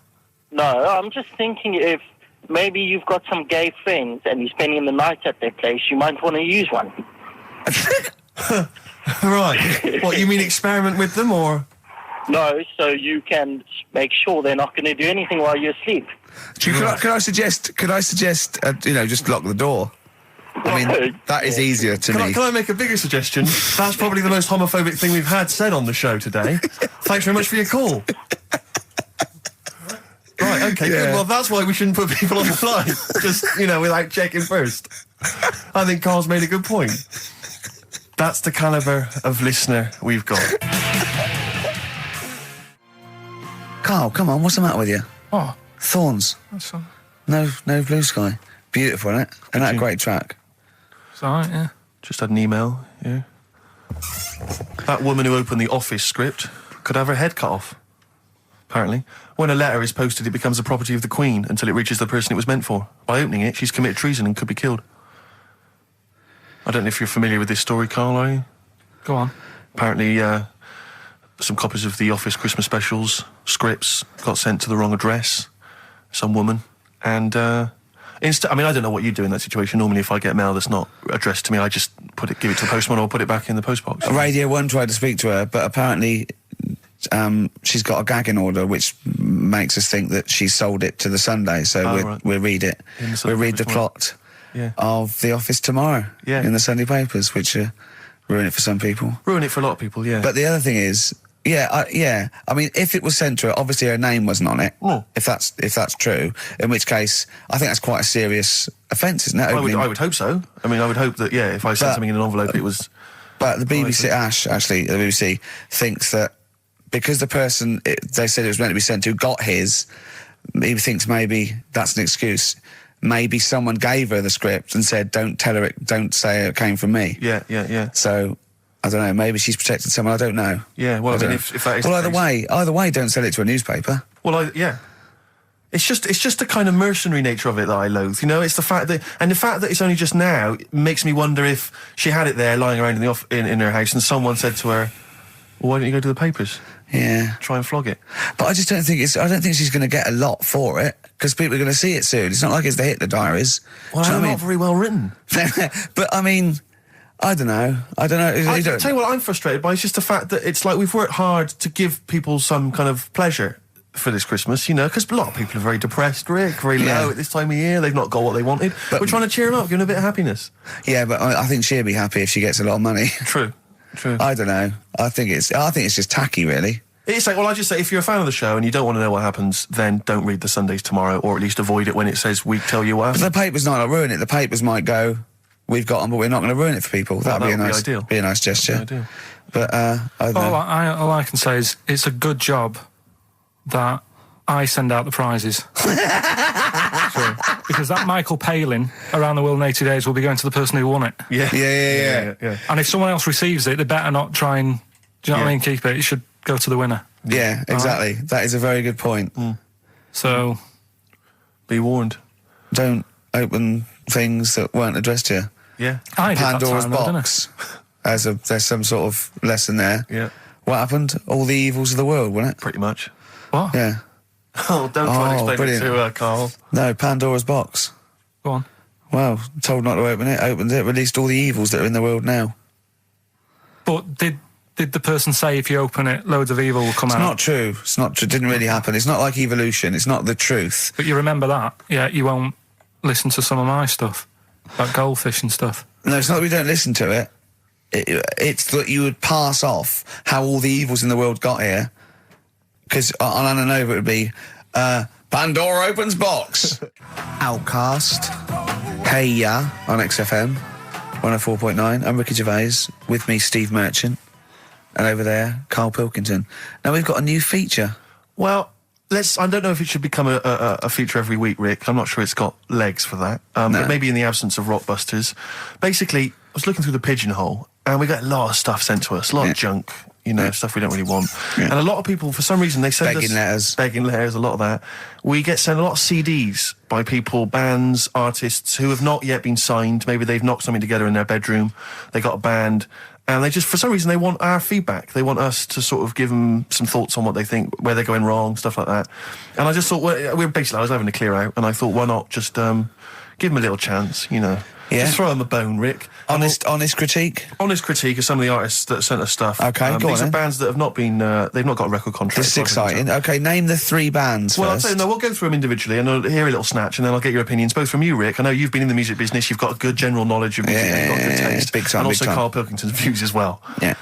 We know what to think of them. So this first band is called Kellerton Road. I'm sure they're very excited. As I said their name then, they probably can't believe it. They're phoning each other now. They're getting so excited. All friends are phoning them now. Yeah, Turn your phone off. They can't people in this band. You don't want to... Yeah. Well, okay, then Kellerton Road. Kellerton Road. Play a track from them. So that's Kellerton Road. I think that's a track called Secretly. And looking on the back here, there's 6 of them in the band. They all pretty much look the same. They got the long hair, the usual sort of look. What do you make of them, Rick? All right. Yeah? Quite like that? Good, yeah. I mean, a bit generic. The chorus was a little bit simplistic, but I like good production, good Good musicianship. Reminds you of something maybe like the Thrills, that sort of thing? Yeah. I mean, good. Jukebox or junk box? What's a junk box? I'm just trying to make it sound snappy. Jukebox or junk box? Don't, because you haven't got it. Don't ever stick to what you're good at. Okay. What, being sexy? Just sort of watching Doctor Who and stuff. You like that, don't you? Yeah, I love it. Okay, then, right, what's the next one? So, well, let's just ask Karl Pilkington's opinion. Karl, what were your thoughts? Yeah, it's all right. Yeah? That's it, is it? Yep. Is that why you're no longer right for the enemy? Go on. So what's this next one you've got for us then, Carl? Toffee. Toffee. It's called Born Depressed. Oh dear. Brilliant. Is it about you? There we go, I Toffee. quite like that. Yeah? That's sort of a bit glammy, bit underground. Yeah. What do you make of the name, Toffee? I don't like the name. It's not great, is it? No, but I quite like that track. Quite like the track. I'm If just that's looking at the representative. CD, they've made it themselves, and basically the band feature on there completely nude. Oh. What do you... Well, we know what we think of that. What do you think of that, Carl? I'm not happy with that. Let's have a look, though. Have a look there. That's no point, is it? There's quite a lot of blokes and there's one naked lady. Just having a look, though. Just... Yeah. What are you looking at the blokes? What are you looking at? Why are you looking at the blokes? That's Knob. just having a look. But you look at their knob. I can see by the way your eyes are I'm looking. looking at the woman's knob, though. Well, she won't be happy with that. No, that's a bloke, Carl. Yeah, that's where you've been going wrong. Yeah, that's the woman. Yeah, Yeah, that's what I was looking at, that one. The woman's knob, so that's all right. yeah, good. So Rick, hit parade or shit parade? I don't know if it's going to be. I don't think it's going to be a hit yet because I haven't got backup. But I think we're looking more about whether they get A record deal. Do you think they deserve one? Yeah, I like. Thumbs up for both of them. Okay, excellent. Well done. All right, well done. And Carl, play the last one then. What did you make of it? Sorry, we didn't ask your opinion. We weren't interested. Like to see him on CD UK. Just like that on the CD cover. Okay. And this last act, I think, is this right? Picture Centre? Yeah. Picture Centre. Picture Centre. My favourite. You like that? Yeah, that's my favourite out of all of them. Good. There's a bit of Amy Mann in there. A little bit Cocteau Twins. Yeah. No, really good. Really good. Really intriguing that. Karl Yeah. Pilkington? Yeah, it's all right. If you didn't like it, what would you say? It's weird, though, isn't it, music? No, do you know what I mean? It's like, it depends what you're doing. Do you know what I mean? That's all right. If you're just having a game of crib or whatever, it's just on in the background. That's the thing with music. I don't think you can sort of slag any of it off. It's times, and it depends what mood you're in and stuff. Yeah. So this is it's a pointless pointless. feature. It's a pointless Points feature. for you. We'll do it well, I again didn't come up with it. No, I don't. All right, don't slag it off. then. Okay, we'll do that again then. I was quite enjoying that, but okay. No, do you understand what I'm saying? Well, That it's not worth having an opinion about music. Well, I'm not that bothered. I'm just saying. imagine if he was on the panel of Fame Academy or Pop Idol. Yeah. That'd be great. He'd go along, and Nicky Chapman go, yeah, you've really improved. I really like that. I don't know what you're wearing. Dr. Fox, you were hot, baby. I loved it. Like your legs, like all your boobs and all that. Brilliant. Come to Carl. Not bothered. All right. Yeah. Brilliant. No, we'll keep it up. Play a record. Yeah. Oh, come on. This is my favourite. Can I change? Well, this is my favourite out of all four of them. Lynyrd Skynyrd. Yeah? Yeah. Yeah. Slam dunk this puppy. Jet. And roll over DJ on XFM 104.9. All right? Carl, just an email. A question for you. Can you please let me know which school Carl went to? What school did he go to? Cessav. What? Cessav. Cessav? Yeah. What does that mean? It was on Cecil Avenue. Cecil Avenue in Manchester. Yeah. It's just he says, I'd like to know so that I don't send my kids to the same place. He also says, P.S., does Carl look like Gollum in Lord of the Rings? Yes. He does, doesn't he? Yeah. Yeah, that's very good. Yeah, in fact, I was just putting a little bald wig on you, wasn't I? Like he needs one. Yeah. So, if It's you just want some a of the fun picture... and games we have when the songs are on. Yeah, did it hurt? Just a little bit. The bit that worried me is when you said, let me just staple it. Yeah, well, I was trying to get it under your chin because it looked funnier, and he was scared. Oh, Can I just give you a little fact here? Someone's emailed in for you, Carl. They've sent an interesting fact for you. I think you're going to be interested in this. Don't read it on the email. Let me read it for you. I think you'll be excited. An interesting fact from Carl. That's from Toby. He says, Attila the Hun punished some fella who annoyed him by cutting off his arms and legs. You'll love this. And stitching his arms back where his legs should be, and vice versa. Look at his face. Look at the little smile that's just cracked on his lips. That is the kind of fact you've been waiting for all day, isn't it? So go on, again, so... Attila the Hun, right? Some guy didn't like. He cut off his arms and his legs, and he stitched his legs on where his arms should be, and his arms where his legs should be. Look at him looking at his body, trying to picture it. yeah. Okay, I'll let it sink in for a little while, then I'll ruin it for him. Carl, what are you thinking? I'm just picturing it. Right, he would have died. It would have been tokenistic. There's no way that person could have lived through it. So it was just to the Hun's fun. He probably put him on a stick outside his gate or something. There's no way in those days that he could have gone through complete limb amputation and... So would he have wore a jumper for pants? Who's the winner of the competition? From Walthamstow, it's Joe Ogden. Well done, Joe. You got the correct answer, which was what? The Fellow with two heads at number 50. number 50. Is that it? Are we off? Yeah, that's it. Yeah, all right. Cheers. More of the same drivel next week. Bye. Bye. Placebo, special needs on XFM 104.9. Email in where Lanzarote is. I don't know if it's Italy or Spain or Europe or maybe Africa. You know, these are the sort of things, these are the reasons I come into it, to at least learn something, innit, Carl? We've stopped educating Ricky, so I've stopped learning, you know, about things like the woman who ate mud all her life. We've had a lot of emails, Carl. I don't want to sort of put a dampener on your Christmas, but a lot of people have been slagging off Lanzarote. One of them just said, well, one of them, I don't know if I can find it. It is Canaria, isn't it? It is one of the Canaries, isn't it? It's a volcanic island covered in volcanic dust. It's very windy, so you have to dig a hole to sit in on the beach, and there's hardly anything to do. That's from Mike Godham, and he says, unless you like quad biking, well, you know, you've seen what happened to... no, don't go quad biking. Not with your little head. There's no protection at all, is there? I don't know what you're thinking. I don't know. At least Rick Mann and Ozzy had lots of hair. Yours would be like Humpty Dumpty. It would crack like a little egg. And then we'd seen, there's no kings or king's horses. So, they couldn't do the job anyway. No, they shouldn't really send them. They're not really qualified. Horses not equipped to put back a medical man like Neil Fox in. Yes. To mend but not eggs. Some kind of military horse. I bet he's had the egg on his face a few times, hasn't he? What, Foxy? Yeah. Well, most of the series are Pop Idol. Right, Carl. Lanzarote, good or bad? Well, you got to give it a go, haven't you? Yeah, well done. Give everywhere a go. Exactly. That's what I was saying. You know, don't just take the word for it. I mean, if it had said Nananova, Lanzarote shit, he'd have believed it. Sure. You know, if he'd have overheard it in a pub, Lanzarote a crap, he'd have believed it. He'd have seen it on a website that was mainly concerned with monkeys and witches, he'd have believed it. Yeah. As it is. Everybody raves about New York, and when I went there, I thought it was rubbish. Well, you're an idiot then, because that is possibly the greatest city in the world, along with London. Subjective, though. That's why they have holiday programmes and that, innit? So you see it and you decide for yourself and that. Yeah, but you saw Venice on a holiday programme, as you put it. You went there and you went, it was rubbish, full of black bin liners. Well, it is. Right. Didn't they show them? It stunk. Didn't Judith Chalmers say that? Oh, it stinks here and there's loads of rubbish everywhere. No, she didn't. Did she mention that? Oh, that's what I mean. So it depends what you want from holiday, doesn't it? Well, yeah. So... You're an idiot if you don't like New York, so next. Anyway, come on, break up, guys. Kiss and make up. Yeah. Carl, we've had an email. Some old Rockbusters. Someone's emailed in. They wonder if you can get some of your old Rockbusters clues, your old genuine Rockbusters clues. I know Rockbusters has come back. Well, of course he can. It's the way his brain works. Well, indeed. But I think you'll... maybe you can also enjoy the challenge, Rick. Yeah. And you at home. I remember them as well, because I remember how angry they made me. Here's some old Rockbusters. That army's got some nice trenches. DW.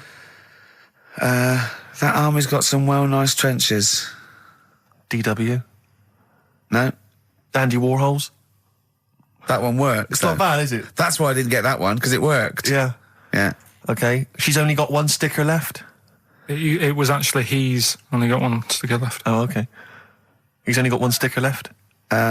The band His Last Sticker. Exactly. With Justine Fishman, His Last Sticker. They were brilliant, weren't they? What happened to His Last Sticker? Are they still going? He'll strap some chocolate to your feet. That's A. A band or artist. A. He'll strap some chocolate to your feet. Go on. Aerosmith. I don't know really what that means, but... And finally, you'll have to... Aero Cobbler. Well, yeah. The well-known Aero Cobbler. And you'll have to stick her in the oven. AB. You'll have to stick her in the oven. See, he thinks blacksmith means, like, just shoes. Like, it's not the smith. It's the smith part. A smith is just a right, isn't it? So it doesn't... I don't know, Aerosmith. What does that mean, Carl? What does that mean? Come on, you'll have to stick her in the oven. AB. Yeah, I know that one. Yeah? Yeah. What is it? But it doesn't work. Apparently it does. You'll have to stick her in the oven. AB. Single or artist? Well, Anita Baker. Anita Baker. Why you have to stick her in the oven? I need to bake her. Oh, I need to. But why didn't you say, like, you'll have to get his hair cut and put a nice white chef's hat on? That's Anita Baker. See, that works. That works, Carl. I need to bake her. Doesn't work. It is shite. Okay, well, listen, before you judge, listen to today's Rockbusters. Okay. They're here with us now. Here's Karl Pilkington. He's got them. Just for Christmas. Brilliant. I've only got 2 really. What? Because I was trying to work one out before, right, in my little room. Yeah. I was looking at different band names, thinking, what can I do? Yeah. Couldn't concentrate because Ricky was in there trying to spray deodorant all over the place. Right? Well, you should have done them yesterday. You should have shut me out. Right. So there's just 2. Brilliant. Well, Okay. I've kind of got an idea for the third one. fine, I'll yeah. have a go. Yeah. Right, so anyway, the first one... Should we play a record and come back to this? 'Cause We'll it's do been it a- quickly, yeah. we'll do it quickly. No, play a record. This is then. rubbish. Yeah. Rubbish. Libertines. Useless. Give me the gifts. Let me have a look what prizes you've got. Libertines, Don't Look Back Into the Sun on XFM. Well, the general public are getting involved with Carl's holiday, and, I mean, this has been a damning report on Lanzarote. There's not been a positive word written about Lanzarote so far. Wow. It's volcanic, there's no natural water supply. Apparently there's no natural water supply. It's You all have to sit in a imported. hole. What do you think of this, Carl? What do you think of the people that want you to know that you're going to a rubbish place when you can't change it? What do you think of that? Rubbish show, will it? What do you mean? Be all right. What do you mean it'll be right? Because I'm going to go there thinking, oh, there's no water and that, and there will be water. No, they didn't say there's no water. What did they say then? There's no natural water supply. Whatever. I'm not bothered. Doesn't bother me. All right. I'm going to have a good time and that. What are you going to do? What do you plan to do? Got a book. What book you got? Rich Hall book. I'm just going to read that. Brilliant. And the weather's better than here, isn't it? Yeah. So... gonna have a good time. Someone emailed just now. They said they're listening online and there's a problem with their computer and everything's sped up. The music's sped up. Our voices, Rick, are sped up, except Carl's. That's how slow he speaks. So when everything's sped up, he sounds a normal. No Blue Sky, The Thorns. That's beautiful, isn't it? On XFM 104.9. Carl, you're losing your rag a little bit. What's the matter? Nothing, go on. See? What's the matter? No, what's the matter with I've Carl? got something to cheer him up. Someone's emailed in, Emma's emailed in, she said that for those that know, those in the know, they referred to Lanzarote as Lanzagrotte. Brilliant. He's a bit fed up. He's got 2 CDs for Christmas from a company that's he's been with for 6 years.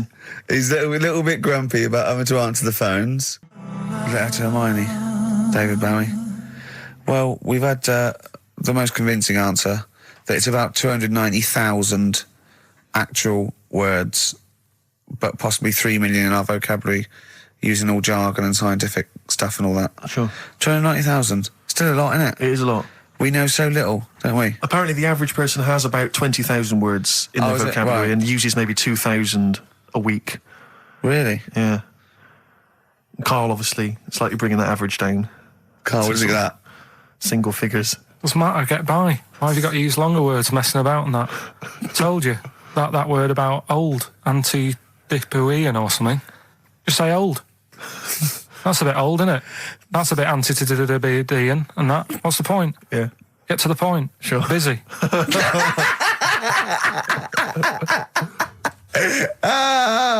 Right, okay. Are you in a film this week, Carl? We're doing that now. Yeah, go on.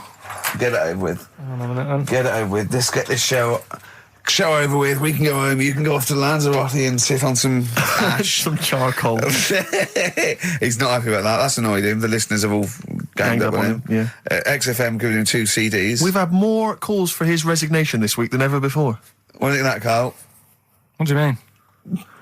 There's another reason. Do you know what I mean, though? Because he's grumpy. He's not just giving it. He goes, well, I can't help it, can I? I don't want it. You're being paid well to do a job. People have tuned in to be entertained, to have good songs. Me and Steve are working I'm pressing here. the buttons. I'm paid to press the buttons. That's what I'm doing. Has every CD started on time? Then Yeah. why would they give you Monday off if you just paid to press the buttons? Don't get every other Monday off, do I? So have you stopped doing that now, have you?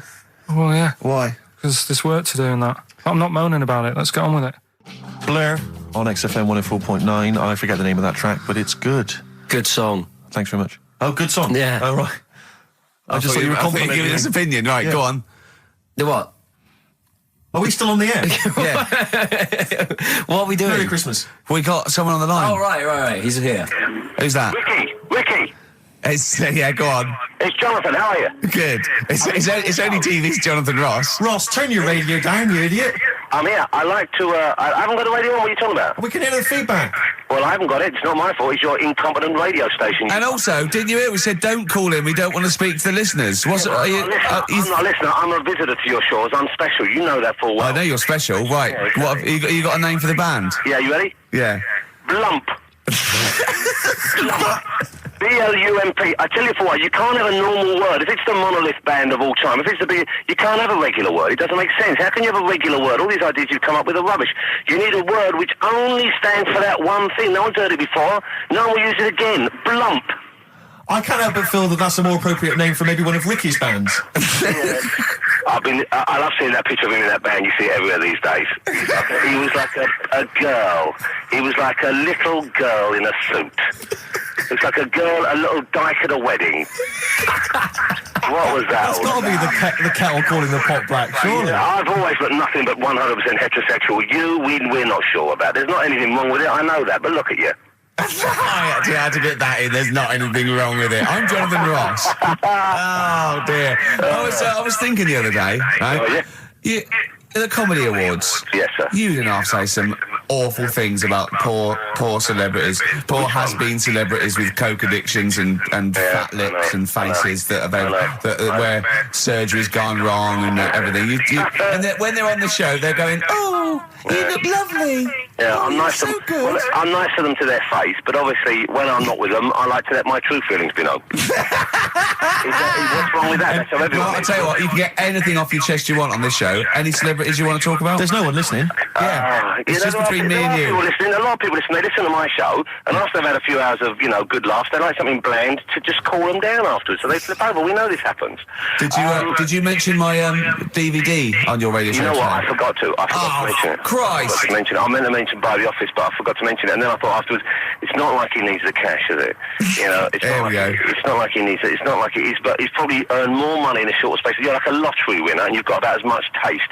You're like one of those burglars who's won the lottery. I am. I'm dressed like an Albanian window cleaner at the moment. Burglar from Reading who won the lottery, and now he's fritting it away on what? I do feel sorry for my neighbours. I've moved into a really nice place. I feel like it's the hillbillies. No, it's nice you've moved in though, because it's nice. It's given them something to sort of talk about behind your back. You've united the whole block. Right, go and play with some Japanese wind-up toys now. I'm Ross. going home to play Mario Double Dash with my son. It's going to be a good afternoon. I phoned you once after I finished my show. It's about 5 minutes past 3. Yeah. And I don't mind if I said, how you doing? You went, it's brilliant. You said, this is what you said. You went, everyone's out. Jane's taking the kids out. I've already masturbated twice, and I'm playing with a new Japanese toy. I'm masturbating now. Yeah, Kings of Leon, Wasted Time on XFM 104.9. Sorry, I was sidetracked there by just some of the band names. Now listen, I want to put in 2 of my own. I want to win that pile of tat out there. Right? I've got 2 names here.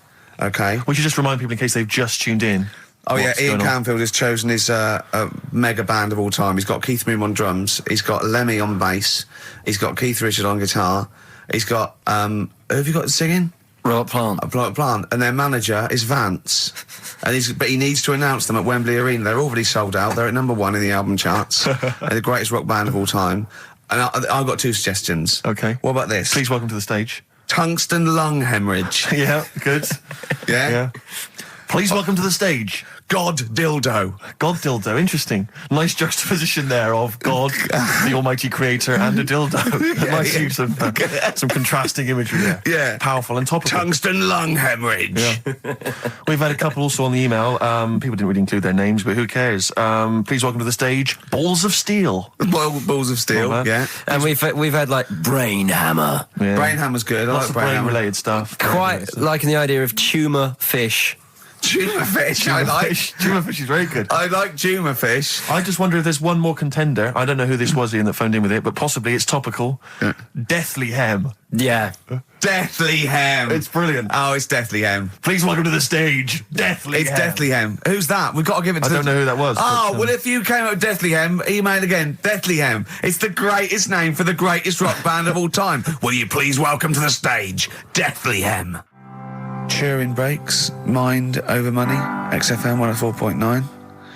I'm Ricky Gervais, Stephen Merchant, little Karl Pilkington. Yeah. A couple of emails. Different people have visited various tourist attractions. Oh, yeah. Let me see who's this from. I'm not quite sure. But thanks very much indeed for it.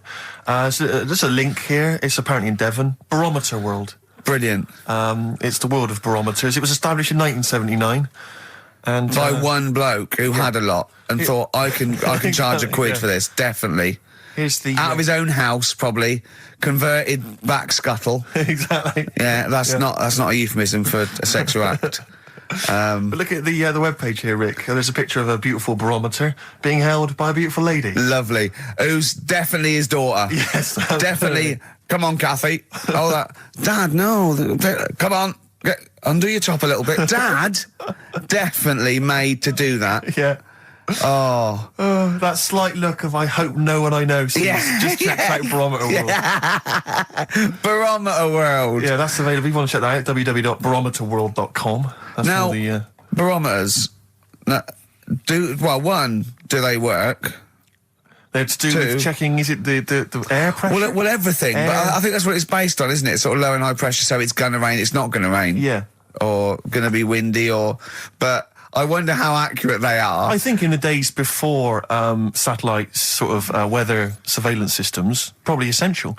Yeah. Nowadays. As essential as hanging some seaweed out by the back door? Probably. I think it's probably similar. I think it's the same one as holding a needle and thread over a pregnant woman. If it goes clockwise, it'd be a boy. Yeah. Yeah. The thing about a barometer is how far into the future can it predict? Exactly. How do you know? If it's a case of you may as well stick your head out the window to see if it's raining. Exactly. This barometer goes, oh, it's going to be windy and rainy. When? The barometer goes, soonish. Yeah. So I can't say, but it will, well, within the 7 days. I don't want to be specific because you'll have me. Yeah, you'll yeah. I don't. But I mean, I'm just a barometer. I'm not really a weather person. Analyse the information. Yeah, brilliant. What's in there? What's happening in there? What chemicals are being affected? How does it work? I don't know. I assume it's probably something. Wait a minute, let me email Barometer World. What could it be? It could be quite interesting. It could be mercury that's based on a sort of temperature. It goes up with. Oh no, but it's not temperature, is it, barometer? It's pressure. So it's probably just very fine. It's like a fine, very, very fine needle, isn't it? This is almost as embarrassing as last time we were on. We couldn't figure out what the name of the leader of China was. Was it the King of China? The Prince of China? Oh, this is when we were trying to imagine what it'd be like if all the Chinese people at once jumped up and down and made a big tidal wave. Tidal wave. But if you do know what the name of the leader of China is, we don't mean the name of the particular person in charge, but if it's a king of China, the emperor of China, the chancellor of China, the prime minister of China, didn't it? No, that was Japan. Yeah, this is it. I don't know what's the big guy in charge. Is he still the chairman? I know Chairman Mao was important. I think he was just the chairman. I think he just governed all the big meetings. Yeah, I don't know. He just kept the minutes. Head Chinaman? Head Chinaman. The major Chinaman. The top Chinaman. Number one Chinaman. Do you know what? We're going to be honest here. We know so little about China. It's true. We know so little about China. Yeah. It's embarrassing. But if you've got any interesting facts about China, then email in ricky.gervais@xfm.co.uk. Also, I imagine the email address to use if you're going to take part in this week's Rockbusters. I did read an interesting fact. I'm researching. I'm doing a show called Politics, and I was researching. And there's a thing about sweatshops. Yeah, no, sweatshops. Like Nike. There's these facts, right? And these people get like a few cents an hour, and the CEO, I forget his name, for a Chinese woman to earn his 5.2 billion, she'd have to work 8 hours a day, 7 days a week for 10,000 years. But Steve, they don't. They don't. They don't. They obviously don't want to. Exactly. They don't want to. They don't want to. Lazy, Rick. Blur, out of time on XFM. Well, we're not out of time. We've still got an hour left, boys. Hey! Luckily. Brilliant. A lot of emails, obviously, about the Chinese. People as fascinated as we are. I don't want to discuss it, interminably, Rick, because there's so much to say, and we've said most of it in the past. Yeah. Get a couple of emails. In fact, I think, Carl, you told us this information. Remind me of it again. If all the Chinese people in the world were... We're in a line on that, because there's loads of them. You'd never get to the end of it. Right. No, it's not that. It's no. If all the Chinese people formed a line and started walking out of China, you'd never get to the end of it. That's what I just said. No, it's because though. They'd be having babies. You know what I mean? Still, it'd be adding to it all the time, wouldn't you? But would they be walking and shagging and having babies as they're walking out? Yeah, that is. I'd love to see someone organise that. Maybe the Record Breakers team. I tell you what, I'd love to see Ross McWhirter or Norris, who is it? Who's the one that's alive? I forget Norris, I think. Norris, right? I'd love to see him to coordinate that. Yeah. 1.2 billion little Chinese fellas. Boy, girl, boy, girl, boy, girl. Yeah. And where are they walking out of China? Which exit are they taking? They're taking the... Through Tibet? Or? I think it's the Gate 9 Slip Road, the M43, right. to St. Petersburg, right? And they go, and walking and shagging. Yeah, exactly. Yeah. Because some presumably are dying as they're leaving. No, but they live to 120. That's true. So they claim. So, well, we know Carl's theory on that. Do you want to just tell new listeners your theory about when all these Chinese people get the records for oldest people in the world? Come on, what's your theory, Carl? Leave it. Carl, just that they're probably lying. Why? That's all. Because a lot of them don't age that well. Some of them do. A lot of them don't, and they always look older than they are. I read the other day, right? Do you know the one who was the oldest woman in the world, right? Chinese woman, right? The way she did it, it was... She didn't die. That was her secret. Yeah. What she did, she got up every day and didn't die. No, she was like awake and that, and then she'd have 2 days just sleeping. Right. So she wasn't really that old. What do you mean? Well, she'd only sort of lived half of her life in a way. Well, we all live 2/3 of our life, don't we? No, but she was like awake and that, and then she'd go, I'll go out of bed, and then that'd be it for 2 days. Carl, you're a second-time buyer, aren't you? Yeah. Bought one in Manchester. Lost $7,000 on that one. Well, don't buy in Manchester. No, it's a good flat. It's just it wasn't. I didn't buy it to sort of make money. I thought I was going to be living there like all my life, and then a job came up here, and it was like, oh. You bought your first flat in Manchester. You assumed you would be living there for the rest of your life. Well, I wasn't in a rush. Play record, you're an idiot. Hang on a minute. So have you got a property portfolio? Have you got the 2 houses now? No, I've got rid of that one. Oh, you sold that one? Got this flat. £7,000 loss. Got this flat. I'll tell you something that is interesting. Hold on, though. What? £7,000 lost. Yeah. It's a flat in Manchester, but it could only cost about £8,000 anyway. Right, Steve, something they do now, right, they've got to do by law when you're buying, right? I was looking at one in London, right? It's haunted. They've got to tell you now. Right, don't talk shit. I'm telling you now. Play record. I'm telling you now. Yeah. There's no such thing as ghosts. That is ridiculous if that appears on a legal document. Right, if there's anyone who sells flats and that, does that for a living. Yeah. Right, email in, because I'm telling you now, that is a fact. She sort of dropped it in. I said, oh, nice feel there. And she said, yeah, well, that'll be the ghost. Just dropped it in, that's all they've got to do. And then I was like, what? And they went, oh, yeah. That's what I've got to do, is it? So that's the legal thing. Did you drop it in? So in court you go, did you drop it in? Yeah, I dropped it in. Play a record, you're an idiot. That's David Gray, and this year's Love, if you're in love. I hope it lasts. It's only January.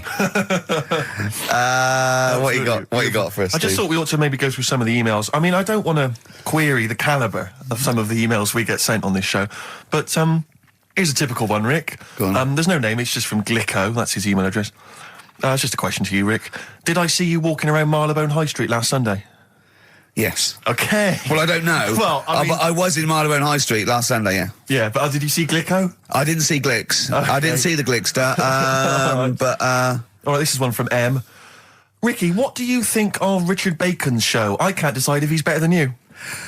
Nor can I. Any thoughts? Nor can I. I can't help her out on that one. Sure. That's a really personal thing. She's got to dig deep. She's got to look at both of us. She's got to find out what she likes. Yeah. And then whether I provide more of that than Baker's. Yeah. I mean, you know, Baker Foyle's brilliant. Yeah. I'm not going to put myself up against him, so I can't help you. Next, Steve, next. Well, there's a lot of emails last week which were saying how much they enjoyed the Christmas specials. Thank you very much for that. It's very flattering of you. Cheers. There was also a couple.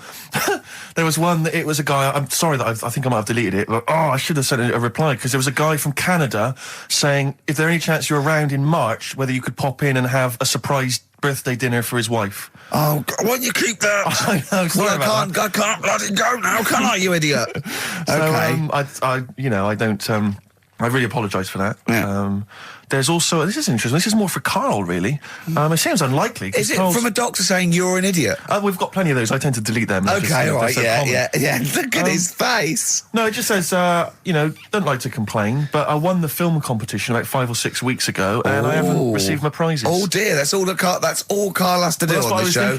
We provide the chat, the records, the light entertainment. I mean, the glamour. Strokes of comedy genius. All Karl has to do is send out the prizes and say there was a monkey that was a bank robber at 5 to 3. Yeah. What's your excuse, Karl? Do you remember her winning? I've got all. Well, you're calling her a liar? Well, I am, because I don't remember ever seeing. Right, he's calling her a liar. So, Joanne Ogden, you're claiming, is just making this up. She sent this in on a whim, trying to fool us and get some cheap tat. Wow. I don't believe that. I don't believe anyone would lie to try and get Knowing Me, Knowing You on VHS. I really don't. Well, I'll look in the records because we keep all the details, so... Do you know what I mean? Right. Well, one of you's in the wrong. Do you know what? Knowing you, Karl, I don't think it's Joanne. No. Has anyone else ever emailed in saying they haven't got the bag of crap? No, they haven't. They haven't. Well, yeah, one mistake's one too far, because that's one person. So, you might send out 30, but that one person, that's the first time they've won a competition. They want the history of wind narrated by Donald McIntyre on VHS. Yeah. And, Stephen King's It on Betamax. Yeah.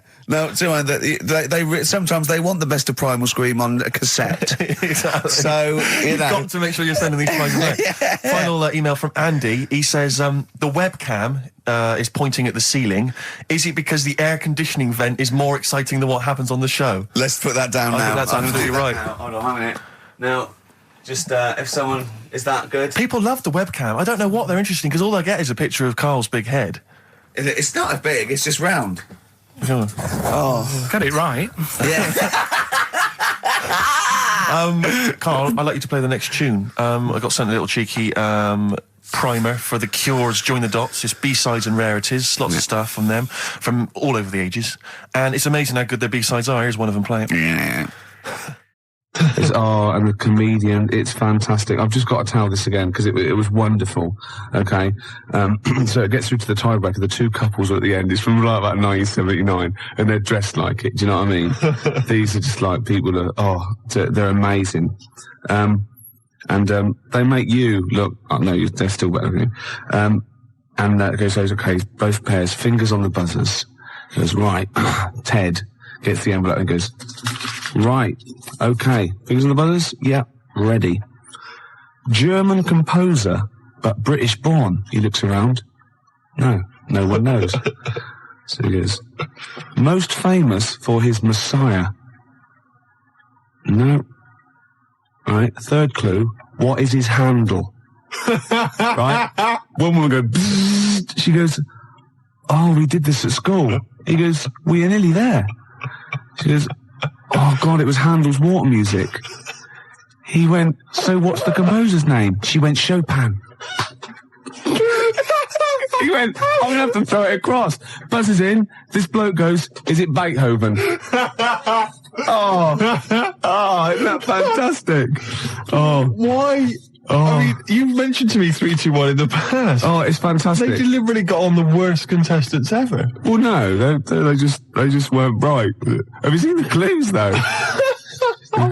I am a car and not a bin. Or am I? Holiday Inn. And we'll reject that one. Well, it says we are a car, but if you reverse car and change some of the letters, it's bin. Hard luck. Tough shit, you lost. Sorry. Well, but see, why is it we don't go on those shows and clean up? I know. Because catchphrase is the other one. What, getting a job as a caretaker? Catchphrase, you'll see a cloud with a silver lining, and they'll say up the garden path. No, it's not. It's a good answer. It's a good answer, but it's not quite right. I wish I could give you the money out of my own pocket, but I can't. Oh, they're fantastic. There was another one, right, when he was asking them questions, and they're paying for pounds, and they get like a maximum of 10 questions, and that multiplies. So it was, okay, let's have a go. We're looking for words in the English language beginning with I-N. So he goes, we'll start with that one. Industrial, going back and forth. Goes, Asian country. Right, this bloke went, Iran. He went, no. He said, I was confused about that one. It is, in fact, in the Middle East. Forgetting the fact that it started with IR. And he came back about 10 minutes later and went, oh, of course, and also it doesn't start with I, and so the floor must have been Ted, you thick. Look. What do you mean? What do you mean, sympathising with him? Oh. Gervais, what's your favourite, It'll Be Alright on the Night clip? I'm talking about all sort of 58 shows that they must have done. No, that is difficult. See, I'm wondering if it is that one with Mr. Chips from Catchphrase tossing off. Have you seen it? Yeah, it's great because it's just an error and it makes it look as though he's tossing off. Oh, but he's not. I don't know what it is. I bet I don't know what the catchphrase is. 0171580. Mr. Chips is coming to dinner. So another bit of him doing his stand-up in America. Oh God, it's so nauseating. He's got another series apparently. Does anyone like Lenny Henry? Oh, well, obviously, it's a massive star. Does anyone listening to this show really like Lenny Henry? Yeah. Or is there anyone that annoys me more than Lenny Henry? I should answer that one, shouldn't I? Yeah. Do I win a prize? I think what you want to do there is you want to speak correctly. It's another simple thing, Gervais, which will help you out in your radio career. Oh no, I'm a swerve driver. That's 3 minutes 41. I've got to pick one. 7 minutes to the news. Gervais, whoa. Before you move on, can I just tell you, because we talked about celebrities and going to school with celebrities and things. Yeah. I have a very famous second cousin. Really? Yeah, I'm going to tell you who it is in a minute. Really? Yeah. And I've got the best joke in the world. Have you? I should have been trailing that. That'd have kept them on their tender hooks. Why are they sitting on tender hooks? So we've got... What are tender hooks? I think it's tenter hooks. I don't know what they are, but I don't think it's... What? Okay. 0171. Who annoys me more than Lenny Henry? No one. You've won that one. So don't bother phoning him. But who annoys you, the listener, more than Lenny Henry? Yeah. Oh, that's a good one. Clever. Because then it's thrown it to them. Yeah, and it's their opinion. Oh! Simple things. Excellent. I noticed again, you didn't bother to give the whole phone number. What did I say? You actually just said 0171. It used to be, as I recall, 0171580, which is about half of it, but no, just 0171. Oh. Gervais, you know last week we started a competition where people had to send in photographs or pictures or anything. Oh, yeah. I would show them to you indiscriminately during the show and see if you would laugh. Yeah. Got the first one here. Yeah. From Michael in Crouch End. Yeah. All right. You liar, that wasn't it. Well, it could have been. You did that. I did that myself. But that's the idea. Yeah. That's the idea. Facts. Can I just say facts? Oh, God. Facts. I'll admit, I drew that one. Right. Wait a minute. And I could never, not only could I not tell them what that was, I could never explain it well enough. No, there's nothing you could do to explain that picture. No. Suffice to say, if you've got a picture that you think can make Gervais laugh, and we will hopefully give a prize to somebody somewhere during the show. It's specifics like that make this show sort of, you know what I mean? The vague promise that there might be a prize. Yeah. Anyway, if you have a picture that you think can make Gervais laugh, 0171 580. Shut up, I'm trying to give the number here. 0171 580. That's enough. 1234. That's the fax number. Yeah, exactly. How are they going to phone in a drawing? It's simple things, Gervais, that let you down. Next up. So I'm there with runny eyes. I'm tired. I'm a little bit drunk. I'm in a white tracksuit with shades on. I had turned into Jimmy Savile. You just become Jimmy. Yeah, and I saw all these kids looking at me thinking, oh, Bless him. They're going, "You all right, Howard? Where's the toilet?" He's done it. Nah. No, "Dear Jimmy, I am 4 years old and I have a terminal illness. Can you fix it for me to live a long and healthy life?" "Well, no, but we have arranged it for you to do a duet with Mr. Shaking Stevens." Hooray! Hooray! I feel sick. "This old house, do it, you little I feel sick, Mummy. It's the treatment." Anyway. What's behind the green door? A cure? No. No. He's for comas. He's not for terminal illness. He gets people out of comas, doesn't he, Shaking Stevens? Does he? He does. He apparently, loads of kids in the 80s, they're all on there, all these people going, "Oh yeah, and she was in a coma, and we played Shaking Stevens 24 hours a day, and I'd come out of it if someone turn that shit off." I mean, who would you least like to visit you if you're in a coma? Oh, crumbs. Imagine it, right? You're in a coma, yeah? You're in a catatonic... You've got all your senses. You've got all your senses except sight. You can't do a thing, right? And you've got someone there to come and visit you. You're helpless. You can't move. Just sort of lying you on can't the bed, say anything. helpless. But you can feel the... I'll tell you, I wouldn't want to visit me. Jason Donovan. No, I wouldn't want Jason. So it's not... I don't like his voice. No. Or Philip Schofield, don't like his singing voice. Andy Peters. I haven't heard him sing. No, but I wouldn't want him round. Really? Why? No, I don't know. It's just something about him. Yeah. Wouldn't want him there. Anyway, we've got some Skunk Anansi coming up. Larry Grayson's welcome. So, and I'll tell you what else, it's Village People. Oh, I love them. Bring the 4 of them round. YMC, 4 of them. What one do you want to leave out? There was 5 of them. No, there wasn't. There was 5 of them. There was 4. There were 5 Village People. 4 village. Everyone knows there's 4 village people. Really? All right. Wait a minute. So there's a fire. No, hang on. There's a road cop. Yeah. There's a Red Indian, obviously. Obviously, yeah. There's a construction worker. And there's something else. There's a chef? No, a candlestick maker. Oh, that's great, isn't it? Yeah. A tailor. At the back with those little half-moon glasses. YMCA. Do a little bit of sewing. Who was it? Hang on, wait a minute. There was fire chief. What are you on about? Is there a fire chief? No, not a fire chief. There was a police. Oh yeah, play the record. The black guy was a road cop, traffic cop. There was a policeman. There was a Red Indian, obviously. Obviously. Native American. Yeah, there was a construction worker. Yeah, the moustache. Cowboy. Was there? Yeah, of course there was a cowboy. Was there? Yeah. Well, who was the 5th one then? I don't know if there was. I might have made that up. Maybe I just dreamt of one. I thought of maybe a bloke dressed up as Judy Garland. Steve singing along there to Baby Bird, which is ironic because when you sing, you're putting your head back and your mouth open, you look like a baby bird. Do I? Yeah, because the long neck and that sort of goiter thing you've got look like a sort of like a fledgling pelican. And the worms, of course, hanging from one leg. But it's ironic as well because you're like a Lizoidian as well. You're Is that a real word? Because you're a Lizoidian. Oh, right, of course. Yeah. Don't, because I sometimes forget that they're not real words. You sometimes forget that your language comes from the voices inside your head. No, listen. I use my own language. They tell me what to say and I say it. No, listen. You're sort of like a little bird-like Lizoidian thing, right? Which is like the Archaeopteryx. Like the link between this sort of lizard man going flight. Oh, goodness me. They've kicked in again. They've kicked in early. Oh. They're not meant to start for about an hour. What, the voices? No, the tablets. Right. Go on. The argument was, what should people put on their cassette tape compilation inlay card? It's illegal. They're not allowed to do. It's illegal. I agree they're not allowed to do that. Right. But I was offered, you'd asked me to tell them what they should put down, right? Yeah. I'm telling you, the track we played was recorded by REM. Yes, right? it was. Not Clique. So No, don't that's write right. Clique down. No, write REM down. Exactly. How are you spelling that? That's correct. How are you spelling that? That's capital R, capital E, capital M. Right. Right? And you want to put down the name of the track as recorded by REM. Yeah. They've called it Superwoman, right? I don't care if it's really called Superman in the world of the Clique. Oh, no, I'll stop you there. In the world of the Clique, it might be. You don't care if it's really... Why do you have this argument? You do care, or you wouldn't be arguing. No. You do care. No. No, you're saying I'm wrong. You are. I'm not wrong. It's called Superman. Only by the Clique it's called Superman. No. By REM it's called Superwoman. No, they can't.